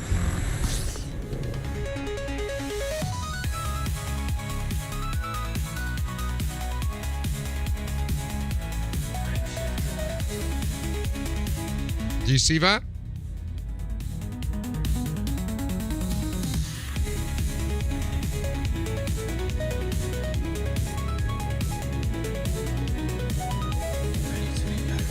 Vectors. Sweet! Hopefully that will work for you, bro. Look at you knowing a little bit of technology now.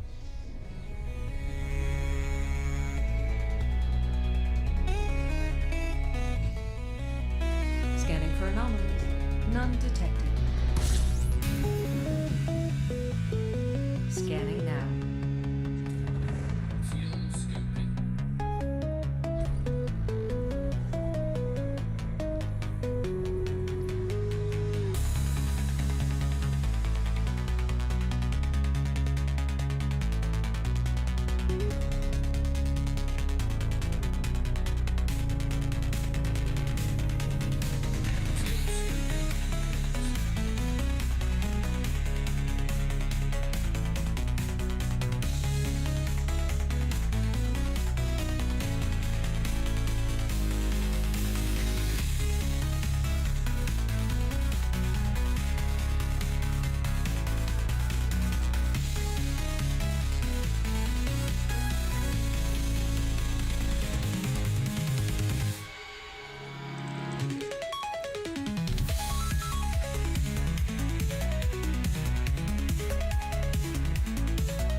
No, there won't be anything in the plugin manager. All you need to do is tick.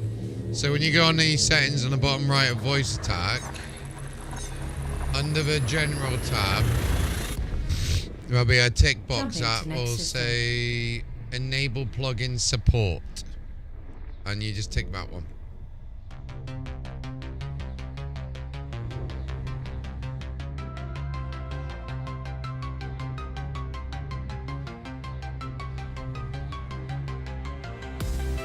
Cross fingers, bro.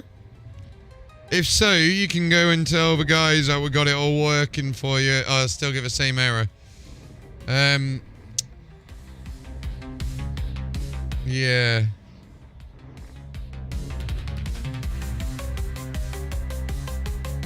Right, okay, in that case, that's fine. Can you do the protocol override customized settings thing? Scanning now. Obviously it won't work properly, but do you get any customizer options?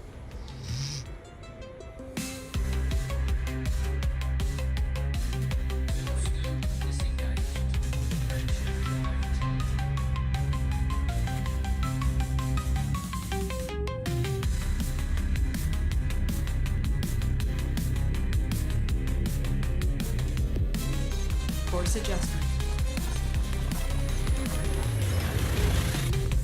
So, recognize it, but the pops up plugin that is not available. Because what we need to do is give that customizer option open, and then you go check for updates. 3, 2, 1.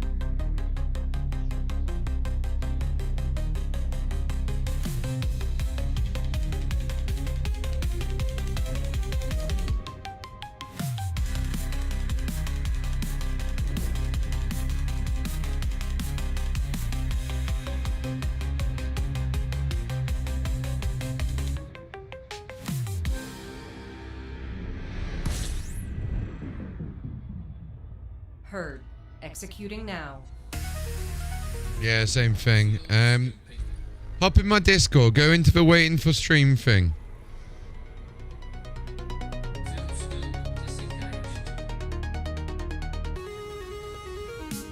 If you hop in right at the top, it'll be waiting for stream.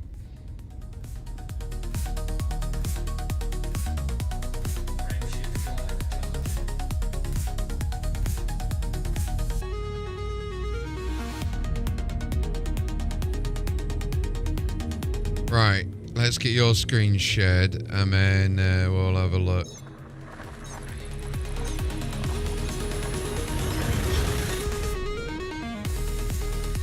Yeah, let me mute your stream.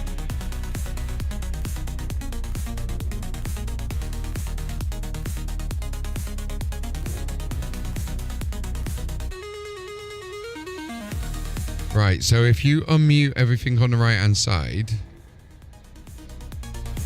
and then the protocol override customize settings.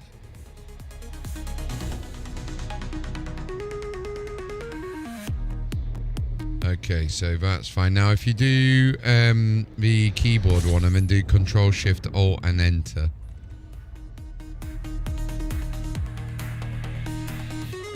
Doing the same. Okay, on the top, on the drop down,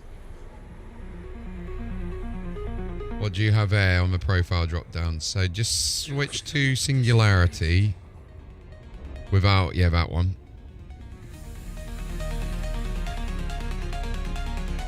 And then try and do the same. Where you know, the override thing.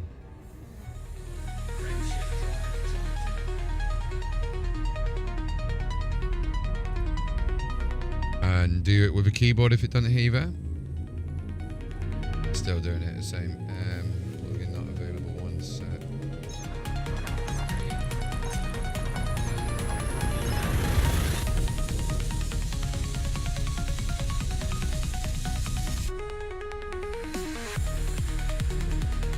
I'll just have a see, because I know some of the other guys are having issues with it.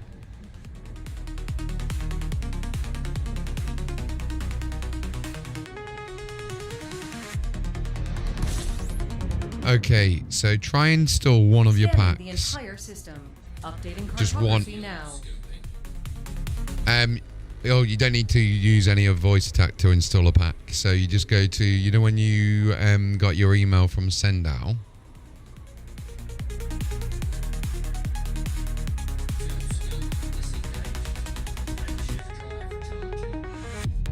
Sweet. So when you go into that email, you'll see that it'll have a link to download the pack as well as your license key. So doesn't matter which one it is, as long as it's an Elite Dangerous one. System.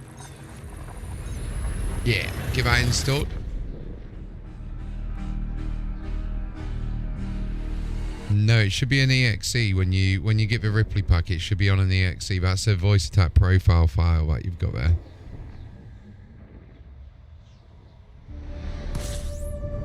Hyperspace. Checking systems now. Completing system scan. Stand by. Gathering information. Cartography has now been updated. Oh yeah, get rid of. I used to work for AVG. Did you know that? Their best salesperson in the UK. I sold $72,000 worth of freaking antivirus to a company.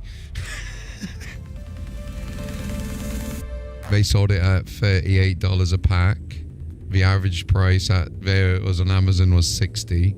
They paid £8.30 per license. So what you can do, just right click your AVG and say turn off antivirus, and then even better than that, get rid of it.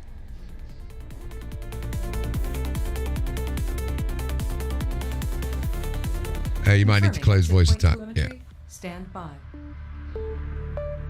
You'll need to go back into your email to get your license key. Oh my god, we're getting Mo Vadders all night long here.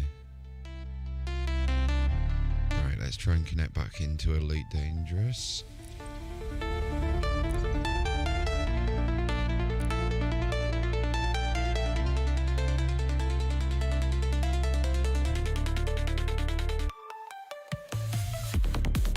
Right, back in.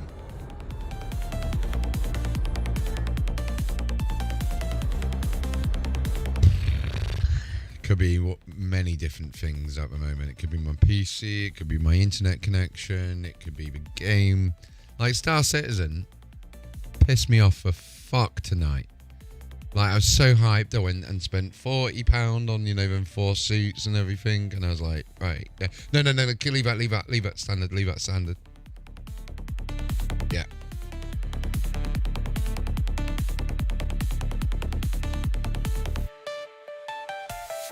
Testing something here.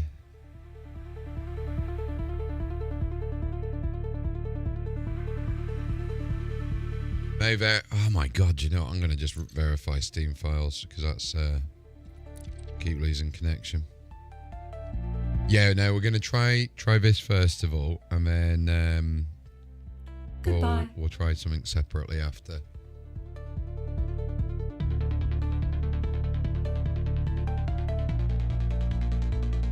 Okay, now we'll go back to voice attack 2.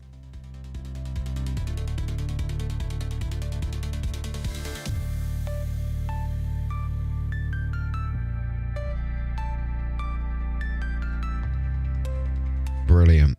Okay. This might work. Yep. Cross fingers, bro. Cross fingers. Oh, look at that.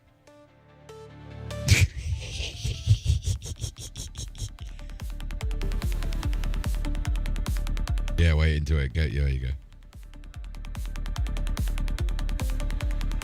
Booyah!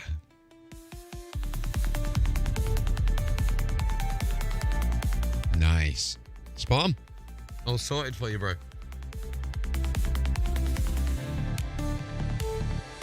Oh no! It's new software released by Voice Attack. Gary from Voice Attack has been really good with the guys like Paul and the others from HCS Voice Packs, but the issue we've still got is there's so many different configs. Like mine, Steam version 1, Steam version 2. You, website version 1, Steam version 2. Yeah. The reason why I got you to use Steam, did you notice it's discounted? Yeah, right. So it's a little bit of saving there. But yeah, that's basically like there's so many different versions of it and different setups. So it's like when I was copying all my files across, it had more than 10 gig worth of files. Yeah, it was insane. It was insane, but yeah, boy. So click save settings on there, save changes, so that will then go back into the normal active mode. But yeah, all sorted for you, man. No, you're welcome, bro. Right, I'll speak to you soon. Well, I'll speak to you in stream. In a bit. Right, so we are... Let's explore. Come get a ride. Now, dude, I was literally saying to these... I tell you what. I was saying to Savan, I was like, dude, Puddles is off out to Colonia. I might go race him. I was like, do I go race him?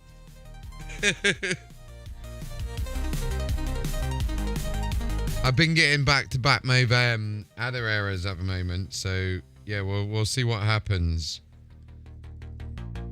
I'm gonna close Discord because I don't know if Discord's interfering with it tonight, but we'll find out. But we just got him set up. We've just been over there, bro. That's where we were, and I need to get back to Bob quickly. So we're going to head quickly back to Bobski to go hand the data in and just switch out my AFMU.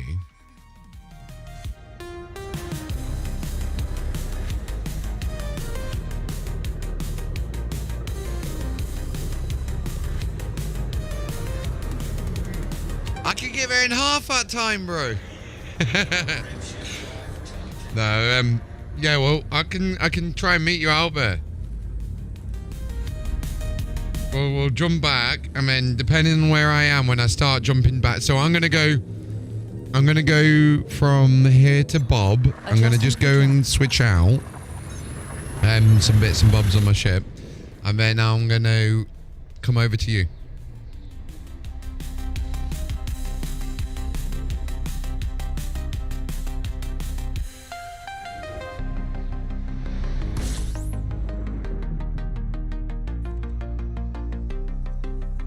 So I'm going to keep the exploration data for Bob because I got paid 57k from Bob. Not a lot of money, but it was more than what we got before. But I tend to do exobiology, strangely enough. Yeah, let me get you both in. Engage jump. Oh, I've got my settings still open. That's why it's not responding. Oh, no. So what I'm meaning by the only way we could do that is technically if you change your power play to the exploration one, the same as mine, because what I'm trying to do is get Bob in terms of exploration data built up there. And then, yeah, if basically, I want to get it for my faction, my power play faction, because of the extra bonuses. Talking of which, what are the assignments this week? Okay, scan mega ships. That's cool. Nice and easy. What else we got to do? So we got to scan that. We've got a rescue, reinforce, transfer that. Sell rare goods, recover goods. That's easy. That's all good. That's easy.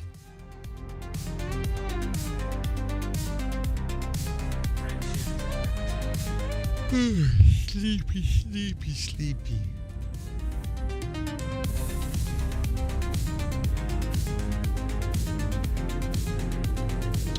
Oh, Puddles, I don't know if you was in the stream earlier. I've just gone and spent $380 tonight on some new drone goggles. Like, we got some new quadcopter goggles coming.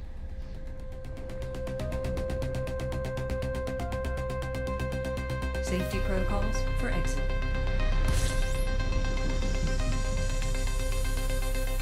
Okay, so not this system, not the next system. So 3 jumps away, all of that is new data for us. I found a system earlier where we had like 10 million just from scanning 4 or 5 planets. It's brilliant.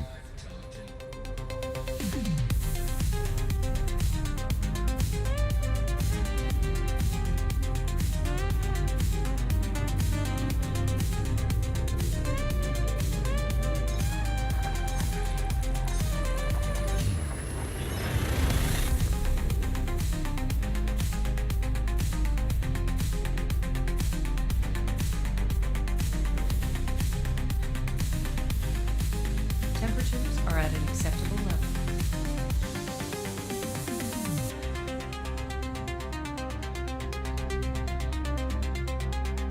All right.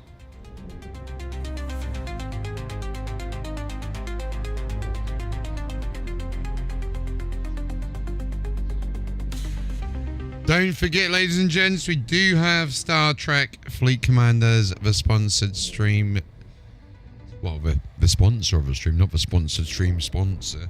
But yeah, it's a great game. We'll be hopping on a little bit of it tomorrow as well, because I got to actually do a few things on my base tomorrow. But tomorrow we're going to be doing a bit of a Lego build. So I've got 2 Lego sets coming tomorrow. We got the Plum Blossom, and we got the Movat. Ivory Cobra this time. We've got a bloody Ivory Cobra. What is going on tonight, guys and girls? Hey, what is going on tonight? But yeah, we've got the Plum Blossom and the Tiny Plant set coming.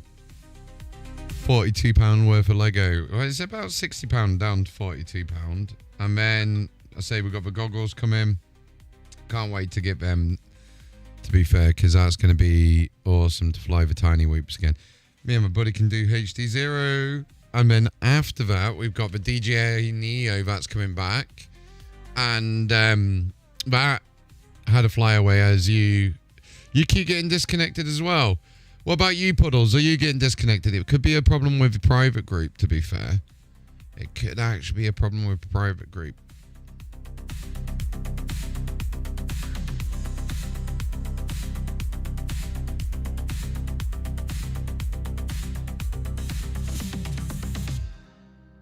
You had to join solo. I'll have a look. See what happens. We'll find out, guys and girls.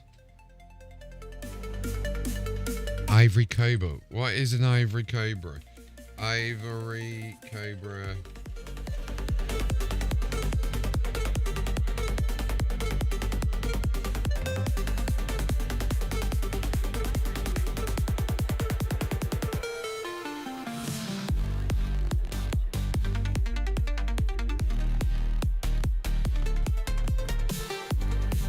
So apparently relaunching the launcher, not just a game. Okay, yeah, so what we got to do is apparently close the launcher and reopen the launcher. Goodbye. That's what it is. Yeah, the cut of freezing is always a gorgeous sight, seeing that canopy frost over any ship. It's brilliant. But I've got to admit, it is a gorgeous sight. Okay, let's log in again and see if it fixes it.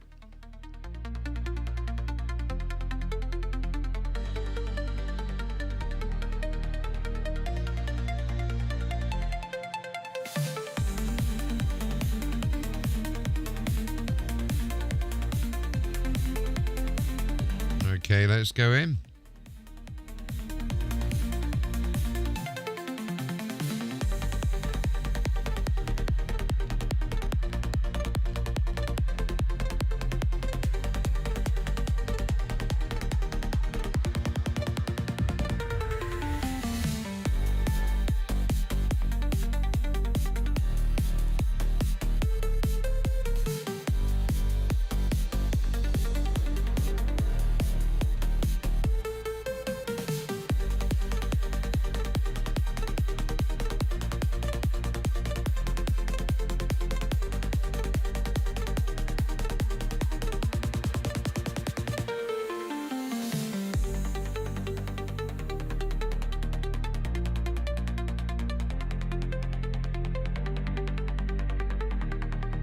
Wait, they've unpaused it. Wait, they've unpaused it. Holy shit. Okay, we need to get back. We need to get going and colonizing again. Holy shit. Okay, if they've unpaused it, that's a whole different thing. Holy shit. Holy shit. Holy shit. Holy shit. Let's go. We need to give out system. That one that I can't tell you about. We need it. We need it. I didn't know they unpaused it. That's insane that they've actually gone and done that.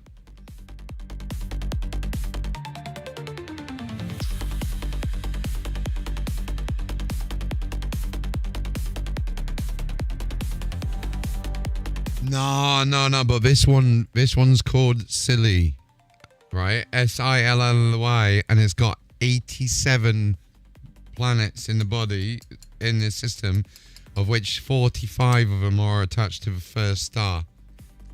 I'm only joking, it's not really. And to be precise, there's actually over 409 billion star systems. Thank you.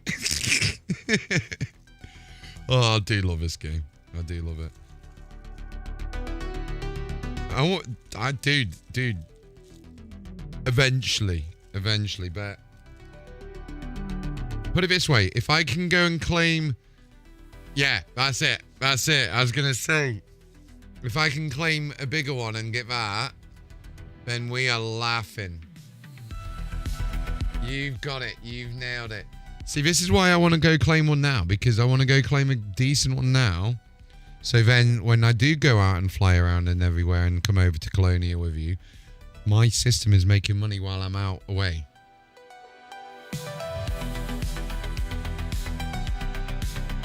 And then, like, for Savant, for example, is able to do some hauling and everything, help build up the system. We're still getting Ivory Cobra.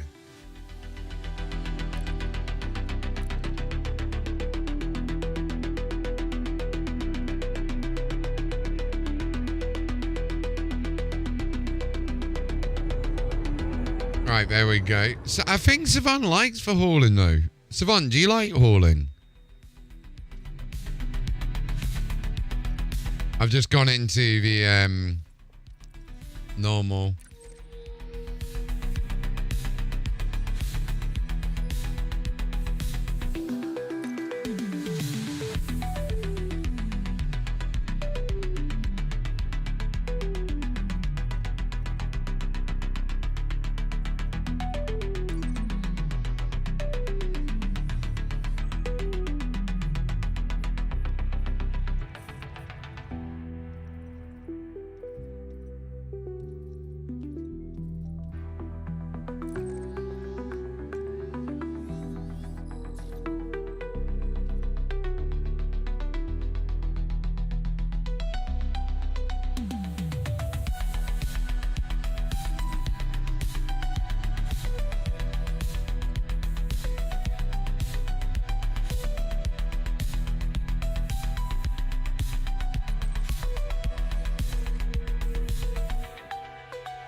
And a Movada again.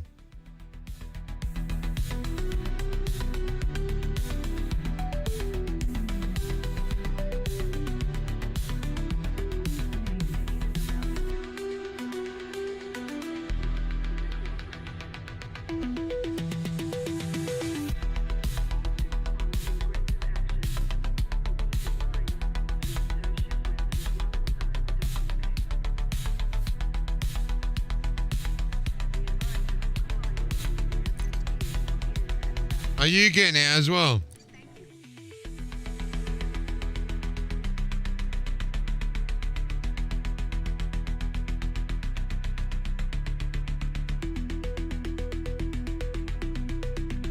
So this is purely a server infrastructure issue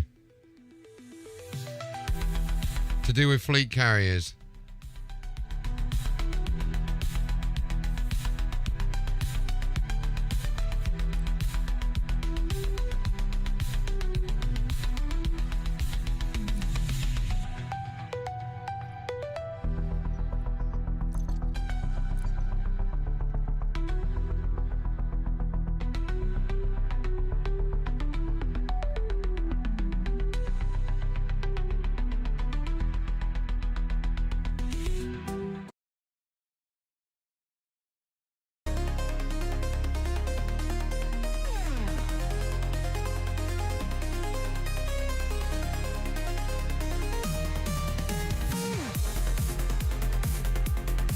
Okay, we're trying again.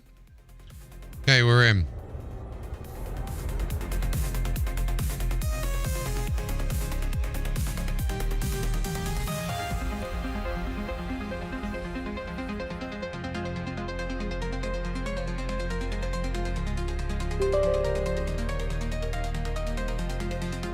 Starting the ED Copilot main process, please stand by.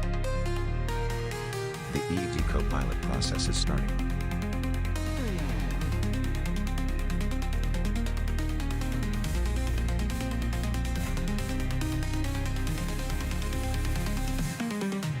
They haven't. They've not claimed any of them yet. They're not really built out to them. Systems online, Commander. Starting faster than a stealth run. Commander, I have updates available. I will download them now. Right, we need to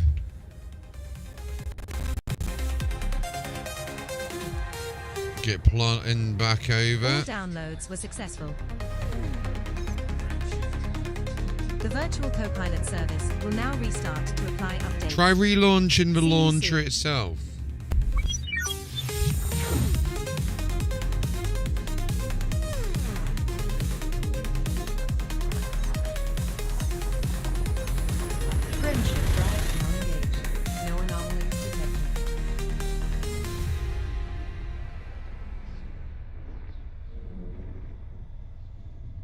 A new ED Copilot executable has been installed.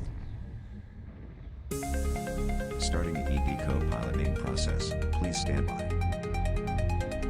The ED Copilot process is starting. Movada. As soon as I'm arriving into a system.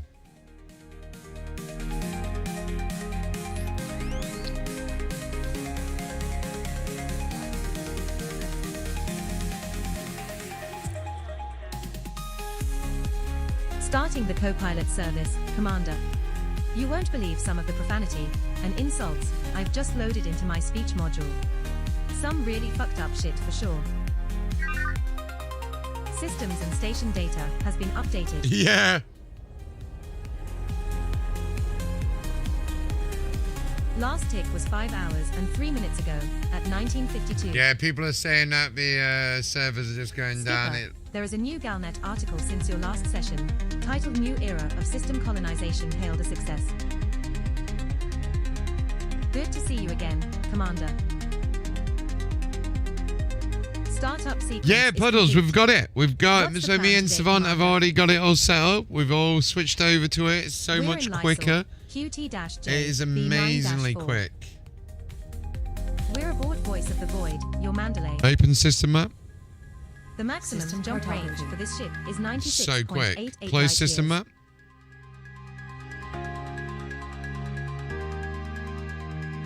Helps if I actually speak properly as well. Open galaxy map. That's already done. Yep. Yeah, ED Copilot's been updated as well, apparently. I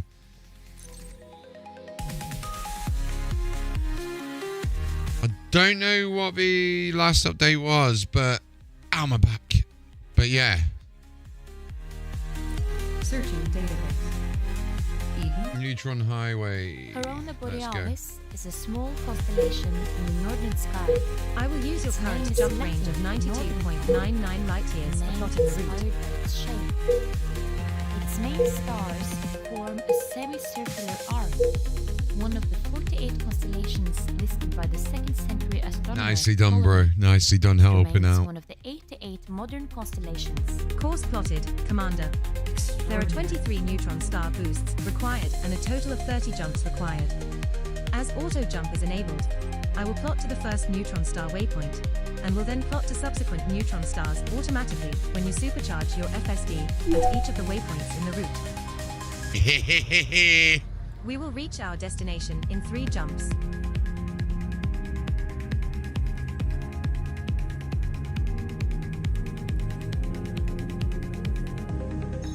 Course adjustment.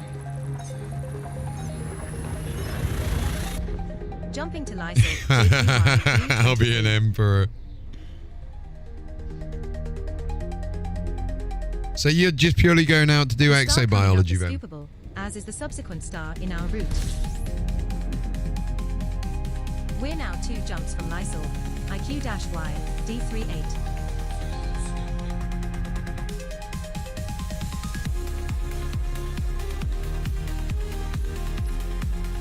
You'll find it gets very tedious. Very tedious.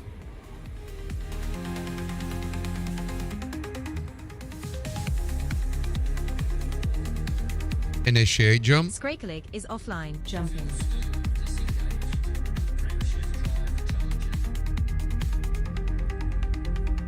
Yeah, get ready for a move out of that's what I'm saying. Thinking Scrakeleg's just gone offline. There we go, move out of time. Jump into Lysol PLX C1-26. It's as we arrive, we get it. The star we are approaching is scoopable, but the subsequent star in our route is not. We're now 1 jump from Lysol. IQ-Y, D38. Commander, it looks as if we are the first to visit this system. Oh, hold on. Blue Pilot is online. Especially around areas of past volcanism. Phenomenal.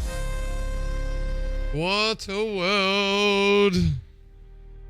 It's always worth it for a water world.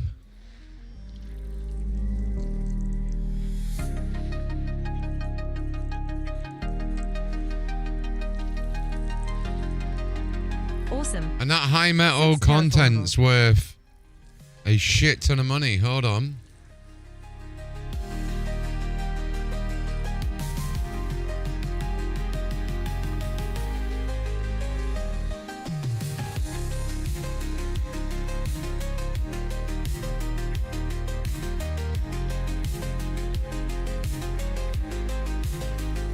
So we got 2 bodies that make 3.3 million each.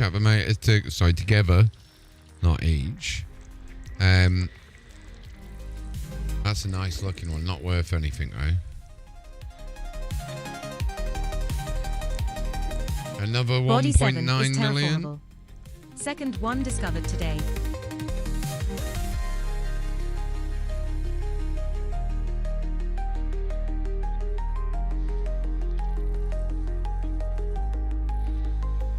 Only 160k on them bad boys.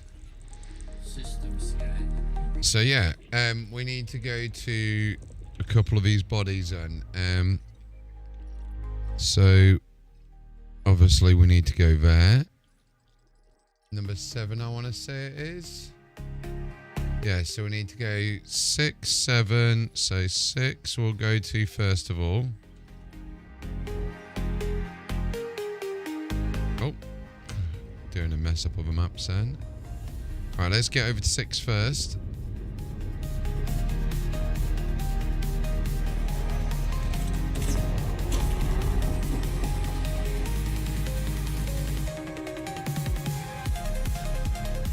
So 6 is worth 2.1 million.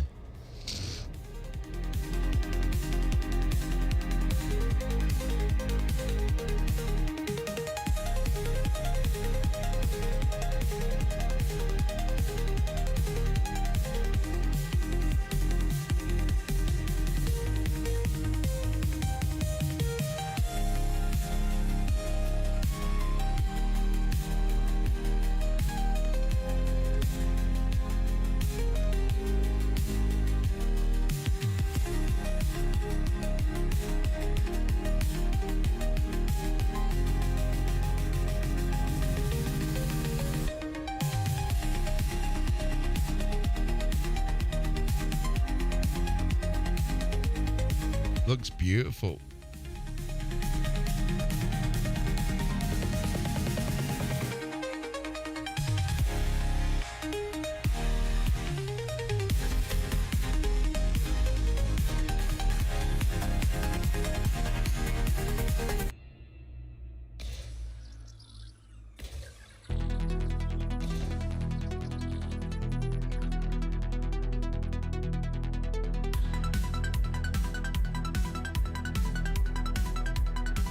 Does look quite big though, doesn't it?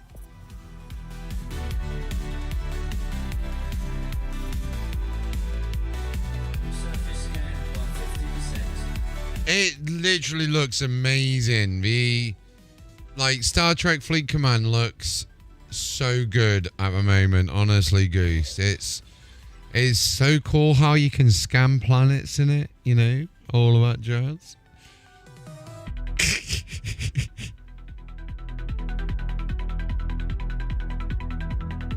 And did you know?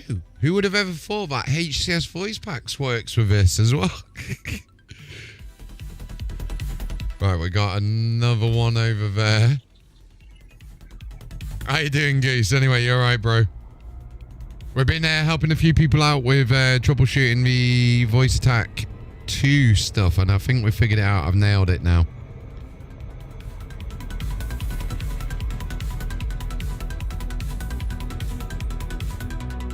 Hey, we got it.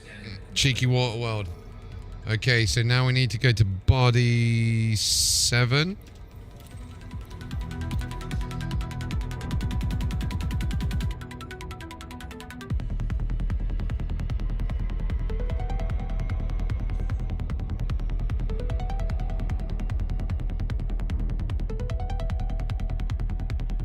Patch me through to the hold.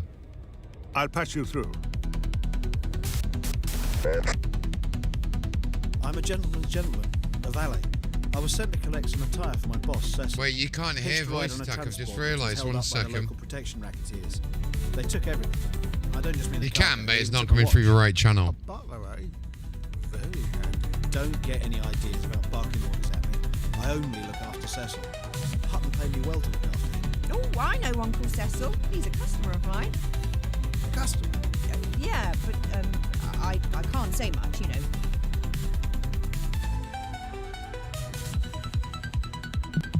Patch me through to the hold.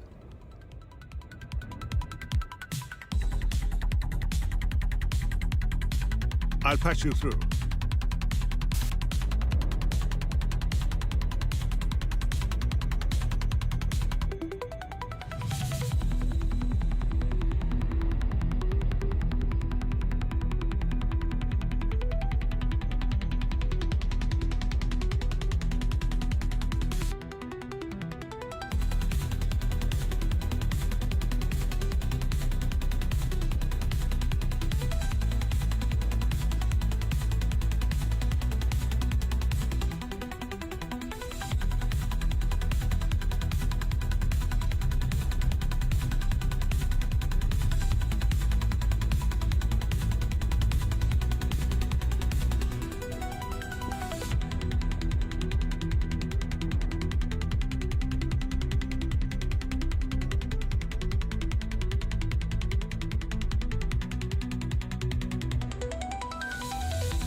Testing. There we go. Okay, we got it all sorted.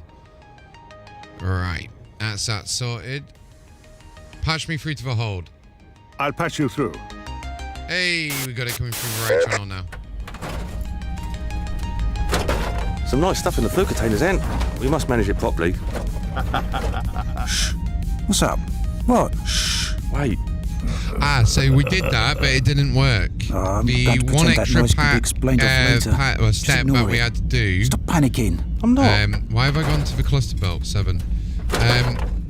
The extra step we had to do was reinstall any one of the voice packs, open it with version 2, and then import fresh it. basil. Dude, yeah, I know. How many is there? There's like so many. We've got to move out of it. And the game's just crashed. The game has just crashed. Okay, off you fuck then, Commander. Goodbye. Game's not working at the moment, guys. Let's try Commencing again. shutdown procedures.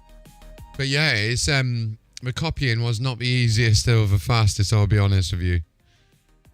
The But virtual yeah, co-pilot basically, service the main is steps that you terminating. need to do is exactly what you did in that step there, Goose. And then once you do that, if anyone has the invoke plugin error after they click the enable plugin manager, then all they need to do is reinstall any pack, open Voice Attack 2 and after that's installed, and it will come up with the import wizard, and that fixes everything.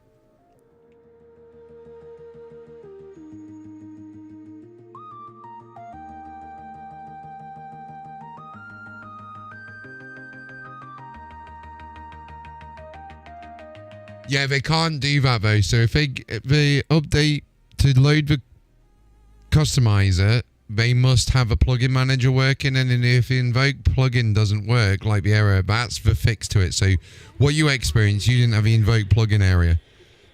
Now what we're experiencing was what Nocti had in the secret area in the Discord, but we've got it fixed now. So main thing is I've got people back on the software working, using voice packs, which is good news for everyone. It has good news.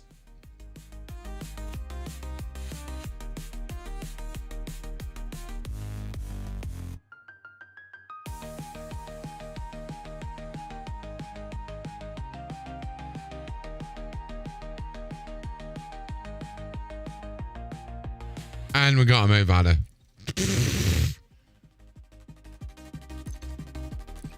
I think it might be time for bed, guys, if this is the case.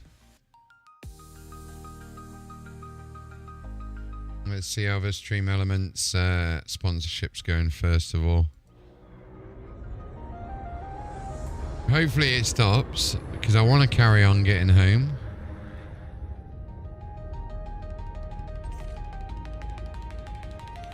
Hey! 1 second. Let me just change the stream title now. Update titles.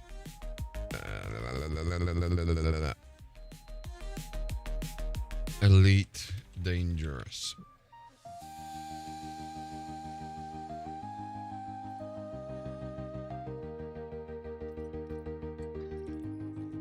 Okay. Engage jump. Jumping. Wake up in Colonia. It'd be nice if I can do more than 4 jumps before I disconnect.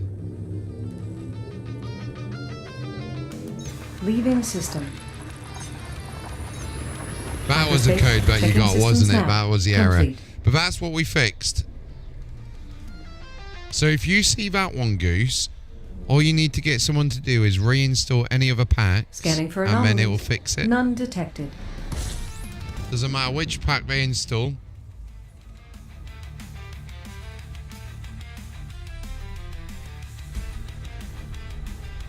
No, you don't even need to do that. You don't even need to change your path. So when they reinstall the pack, it'll go to version 1 location. activated. But when you launch version 2, it automatically imports.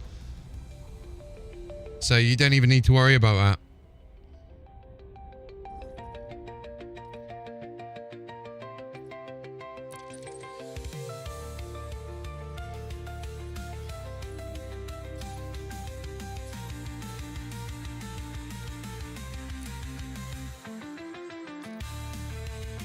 Can I plot a route, please, to Bob? Okay, I can't even plot a route.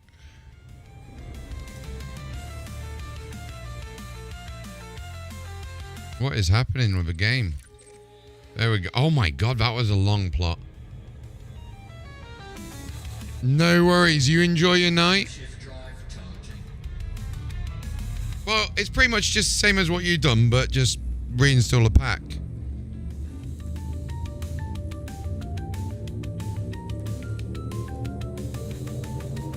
Vectors. Jumping to next system.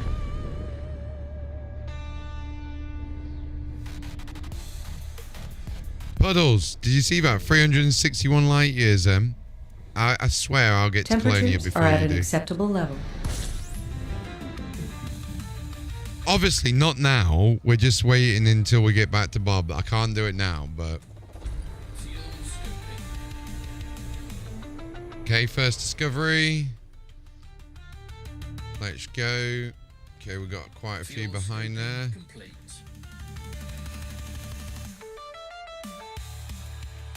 High metal content.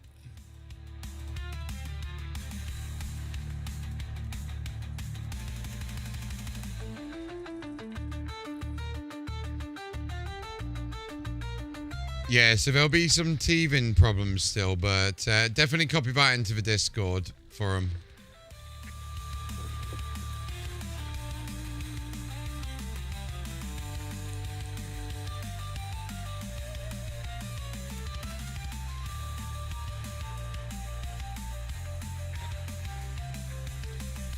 Okay, these are worth shit all at the moment.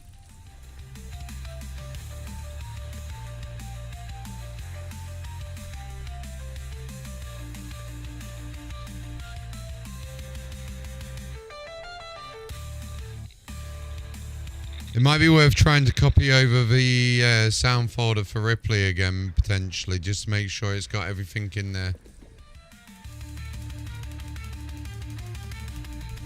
They're not really worth anything then once. Frame shift drive charging.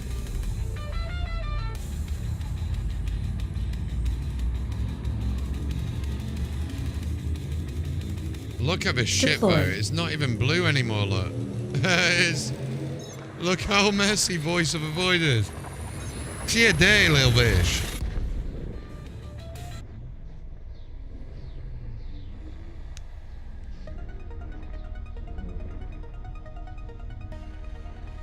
Look at that frost.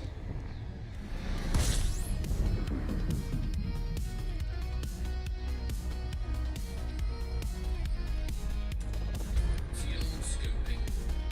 13 bodies, nothing amazing.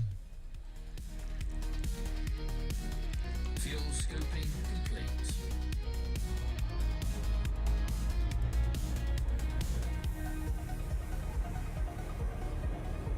Initiate jump.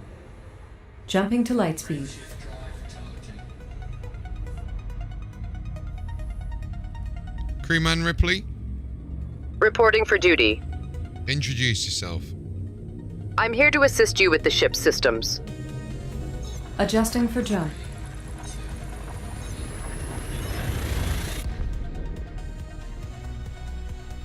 Alright.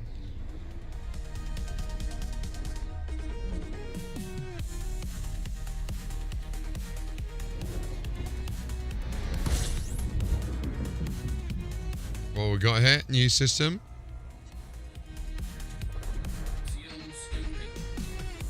Okay, 3 bodies, that's fair. On to the next one. Engage warp drive. Fuel scooping complete. Frameshift drive engaging. Drive charging. Uh-oh, we might have another one coming inbound. Someone else has just gone offline again.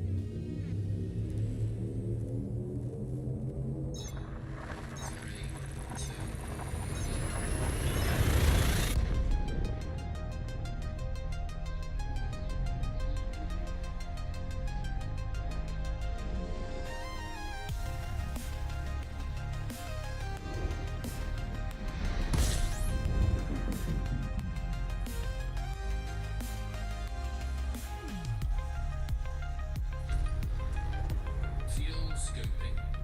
13 bodies. Maybe.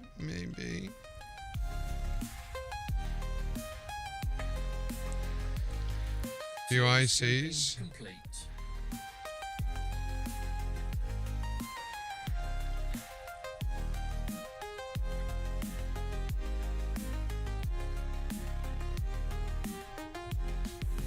Where is she? Is she behind there?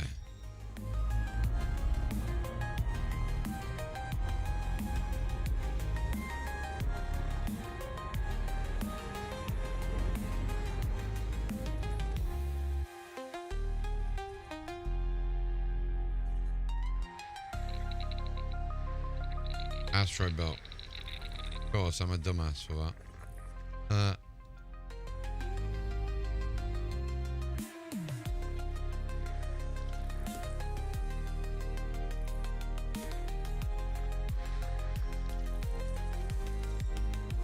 Bit shit. Frameshift drive charging. 68 jumps.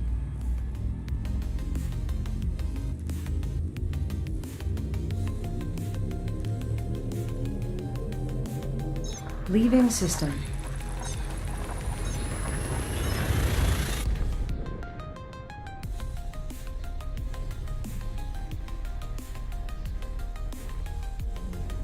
Key systems are at optimum levels, readying for exit.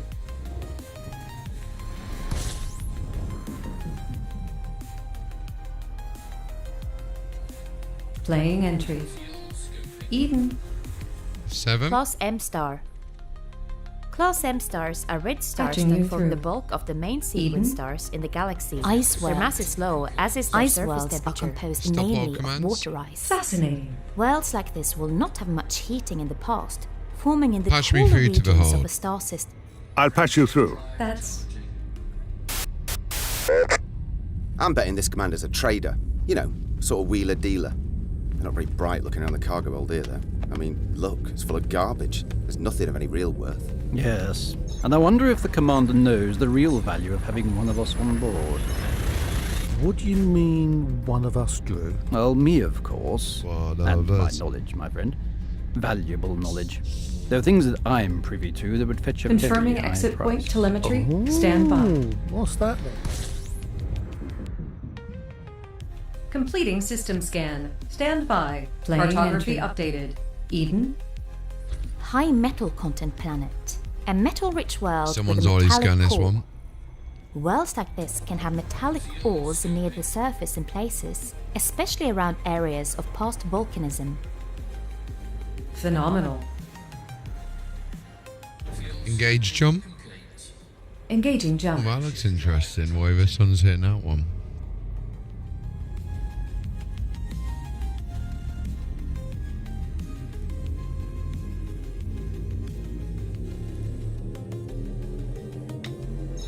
Vectors.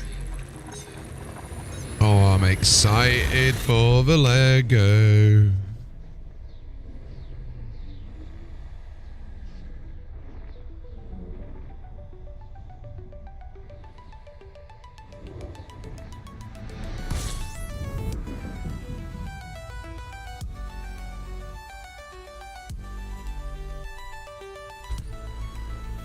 "45 bodies."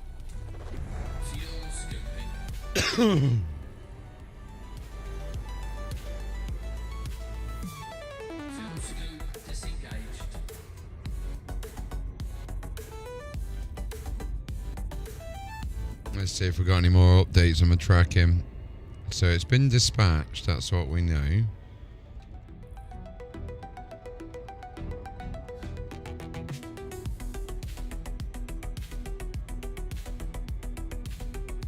Frameshift drive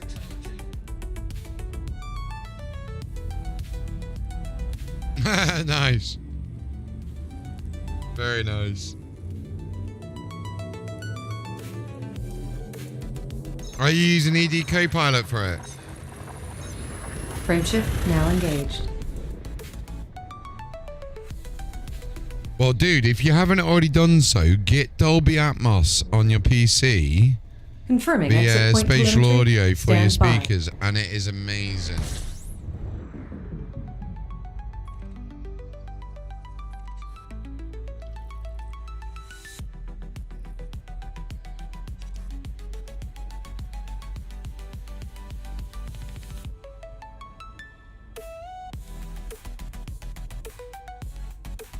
Mm-hmm.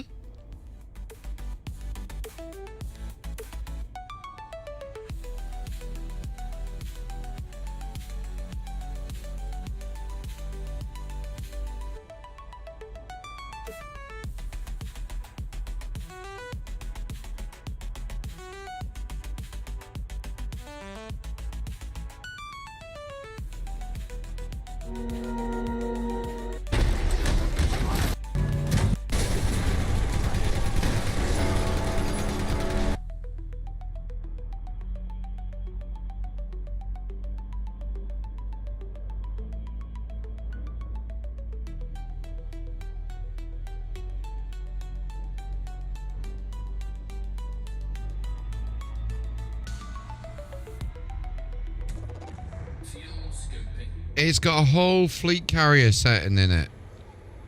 Let me launch it up again now, but we've got a bit of stability. Starting the ED Copilot main process. Please stand by. The ED Copilot process is starting.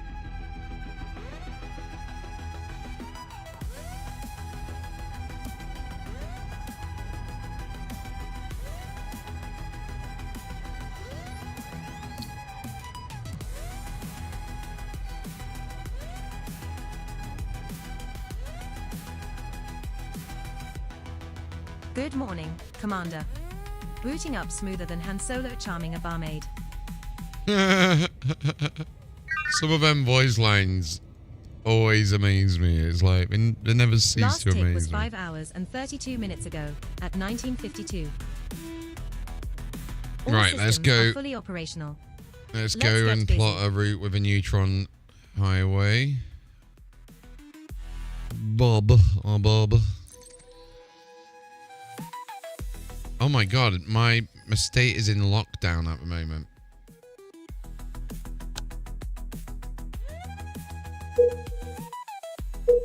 I will use your current jump range of Bob's in lockdown. 91.57 light years for plotting the route.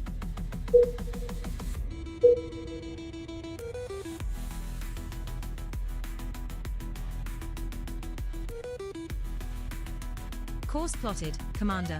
Yeah, so what you There are do, 20 you do neutron star that, and then you boosts just required select the and a fleet total of carrier on. 26 jumps required. As auto jump is enabled, I will plot to the first neutron star waypoint, and will then plot to subsequent neutron stars automatically when you supercharge your FSD at each of the waypoints in the route. Initiate jump. We will reach our Engaging jump destination drive. in 2 jumps. VA2 is just so much quicker.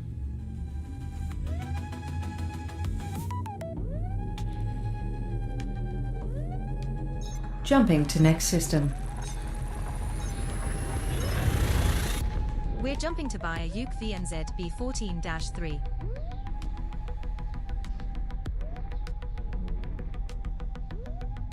This star we are jumping to is scoopable, but the subsequent star in our route is not. Better refuel them. We're now 1 jump from buy a Uke, OC-B, D2-118.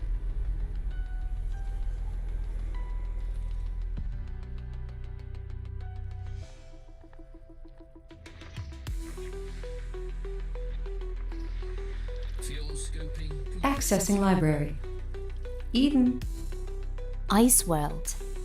Ice worlds are composed mainly of water ice. Worlds like this will not have much heating in the past, forming in the cooler regions of a star system Bastards and have behind the retained star. many volatiles as solids within their crust. These systems are vast. There is much to discover.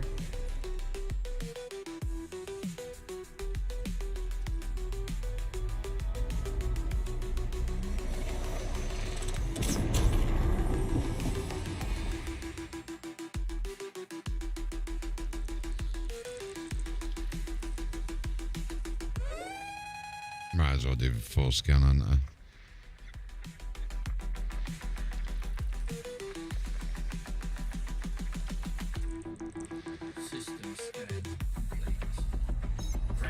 Alright, let's get going.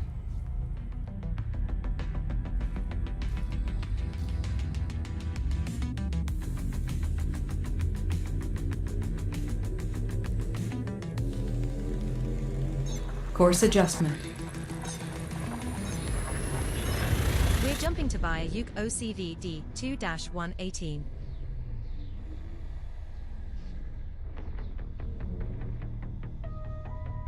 The star coming up is a neutron star. Want to try supercharging your FSD in its cone? It is Yeah, not boy. scoopable. This is the next waypoint in our neutron highway route.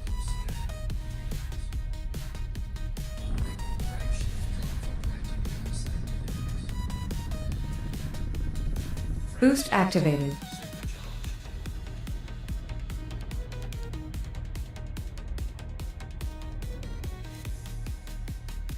Setting course for Blue Uke, KD-A, D14-83, the next stop in our neutron highway route.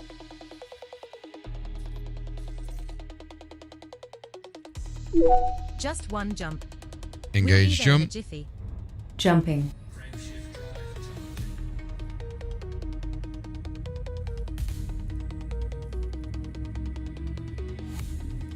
This is where air puddles, you find out you haven't got enough tritium or whatever it's called to get over there.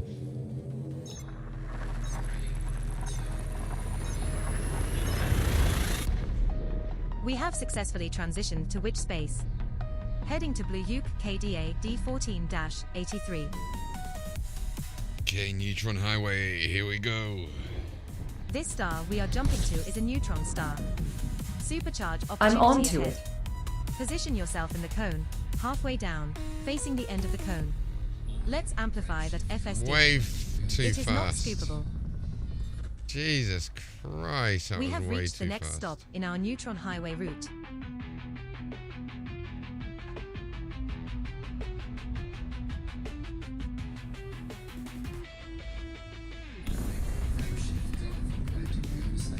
Jump range has been increased.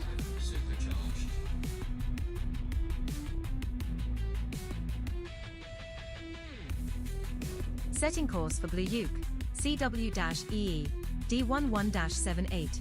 The next stop in our neutron highway route. To be fair, how close are we to the Cat's Paw Nebula?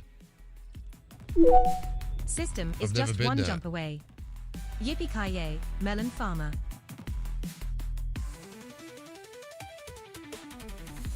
Oh, not as close as I thought, but yeah, the Cat's Paw Nebula.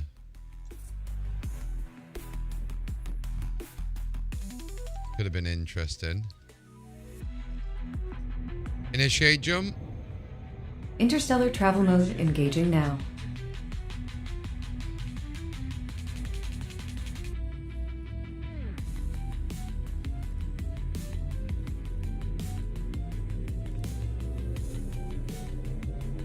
Leaving system. Frameshift now engaged. No anomalies detected. CWE D11-78. Right, guys, we are going to do a couple of more jumps and then we're going to have to scooch off because Hull I gotta get integrity some is within sleep. limits. All other systems are now at normal levels. It is not scoopable.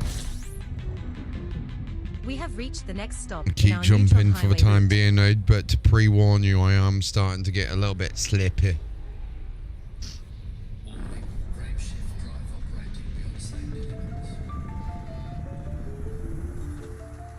Oh, we didn't even get it. Was in there for quite a bit of time as well. That's the worst thing. Boost There we activated. go. Just had to touch it that time. Can you believe that's where we came from? Over there. That's where we've literally come from. Setting course for Blue Uke, LC-M, D7-171, the next stop in our neutron highway route.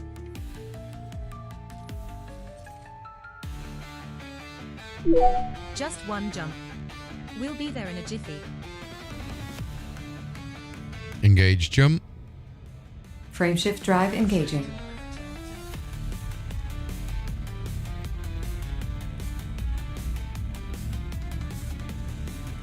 I feel like we can repair that maybe and get a few more jump. Light years per jump. Jumping to next system. We have successfully transitioned to which space? Heading to Blue Uke LCM D7-171. This star we are jumping to is a neutron star. It is not scoopable. We're now at the next waypoint in our neutron Accessing highway route. now. Eden. Corona, Body C7 in this system the outer has part of unidentified the sun's biosigns. atmosphere. Commander. The corona is visible from Earth during a total solar eclipse. The effect a solar eclipse has is a glowing ring around Jump the dark range sphere. boosted. Fascinating. That's impressive.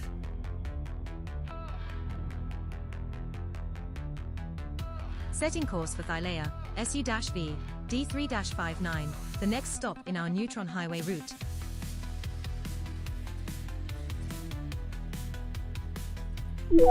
It's only one jump away.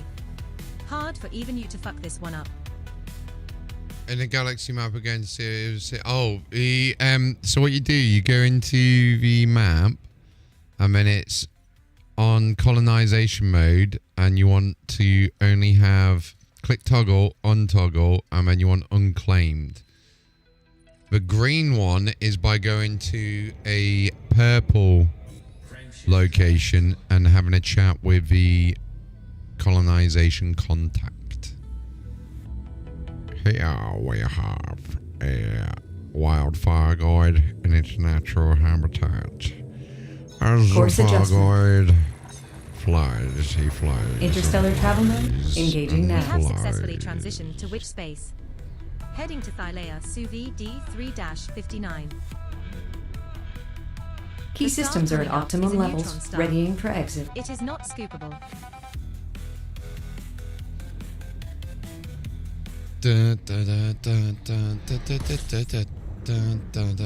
We have reached the next waypoint in our neutron highway route.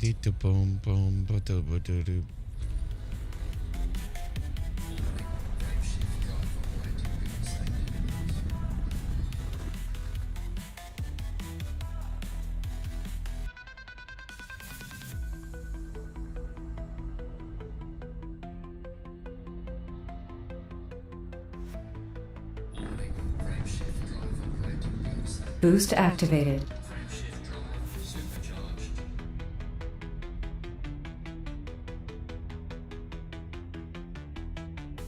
Setting course for Blue let's Uke, go GA-A, to- D39, the next stop in our neutron We're going highway to Blue route. Uke.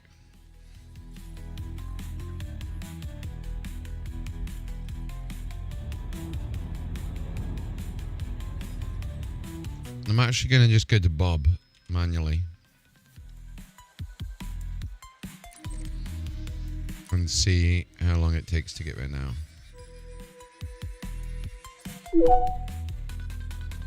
Setting course for Bob. We will 45 reach our jumps. destination in 45 jumps. That's fine.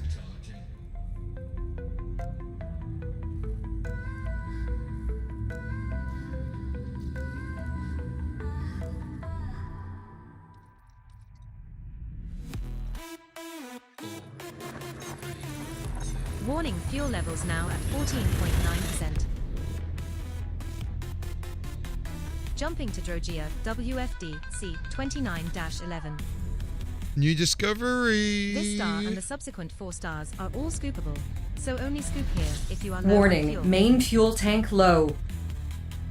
We're now 44 jumps There you from go. Bob. Patching you through. Eden? Class M star. Class M stars are red stars that form the bulk of the main sequence stars in the galaxy. Their mass is low, as is their surface temperature. These systems are vast. There is much to 1.8 discover. million. A1's terraformable. 1.8 You'll get million. good credits for mapping that one. It's also Searching landable now. with an atmosphere, Eden. Commander.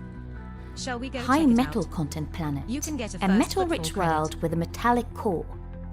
Worlds like this can have metallic A2's ores near the terraformable. surface in places, We'll get good credits especially for mapping around that one. areas of past volcanism. That's 5 biological great. signals detected Really on great. Body A5A. Body A5A has an atmosphere and is landable. B3 has an atmosphere and is landable.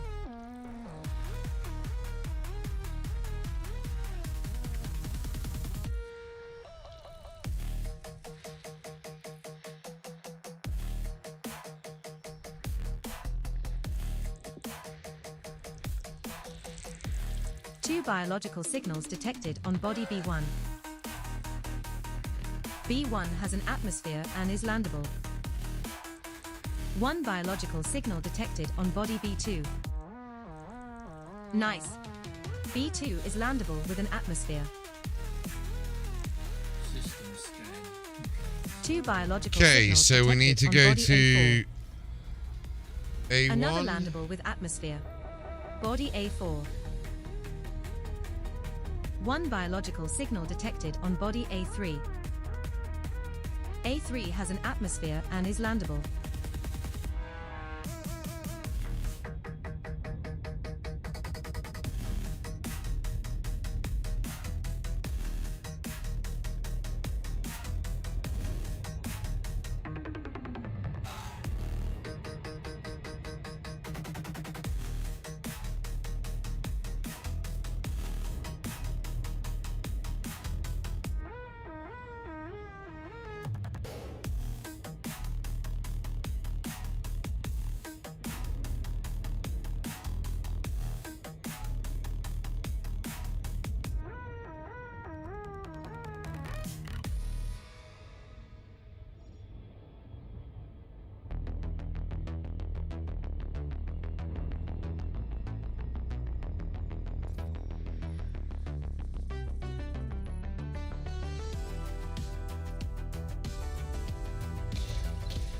Oh, shit. I just fired 2 by mistake.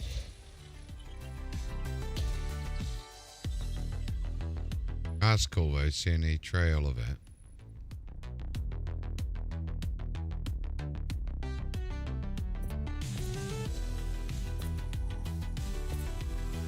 Surface scanned by 50%. Surface scan complete.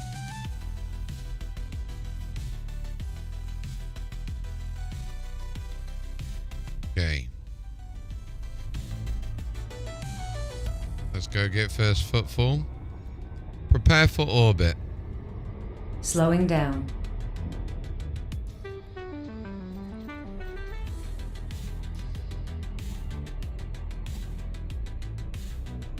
On approach.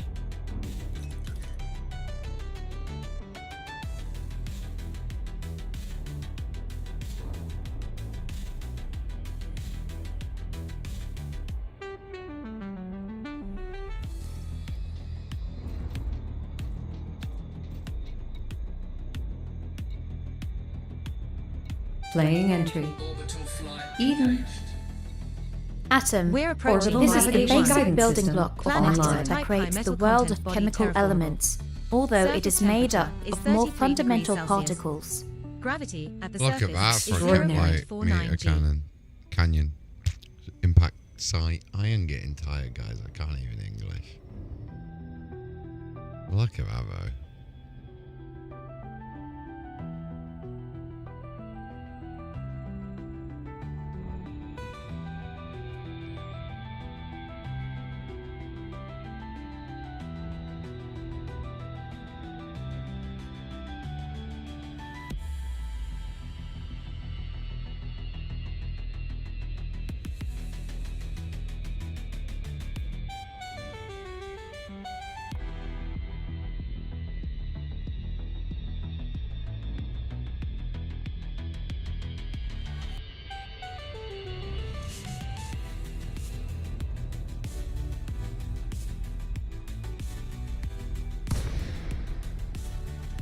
Intelligent thrusters initiated.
Prepare for landing. Can do. Lowering gear.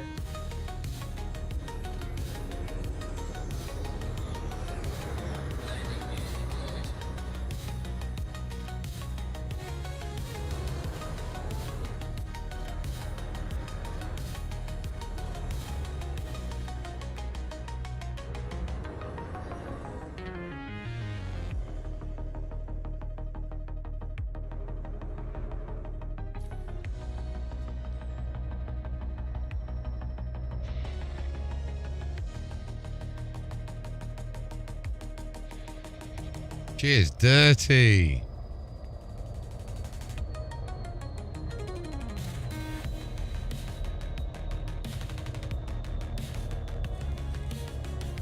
Ready to head out in the We have SRV? touchdown, Commander. Disembark. Our first landing. Ready is- for action. I can't remember, to be honest with you. It's the same as the one that you get with his Stellar kit, but just a blue version of it. First footfall.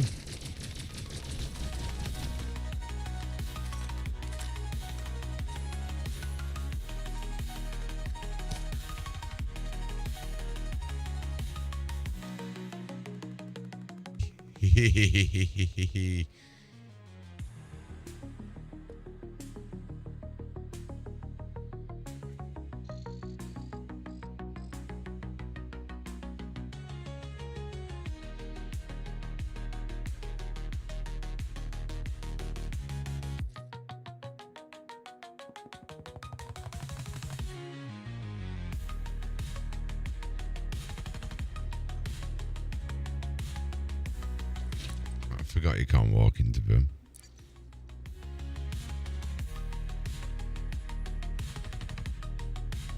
Launch. Initiating.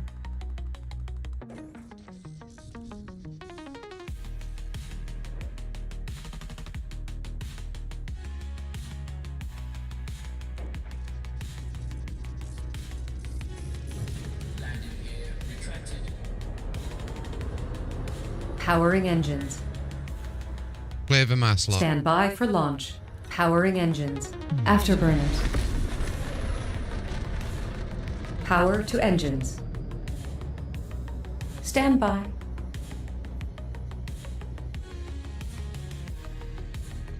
Bob.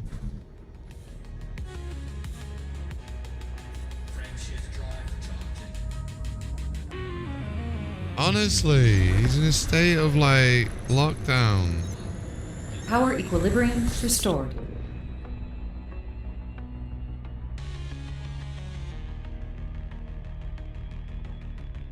Next system.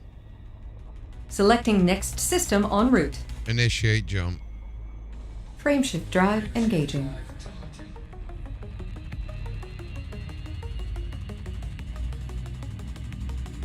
Look at that though. Look at that beautiful blue. See if I can get Vectors. That's one thing I wish you could stay in while it was jumping. Jumping to Drogia External view GTL jumping would be cool. 55-5. Yeah, man. Our next star is scoopable, as are the subsequent 3 stars. I can't wait until we get the EDSM one going. Oh, nice. You got it all sorted. Target destination, Commander. I'm so far out of it, baby, bro. It's like I won't be able to get over to you. We got a 43. Oh, it's a 12 body system. Never mind.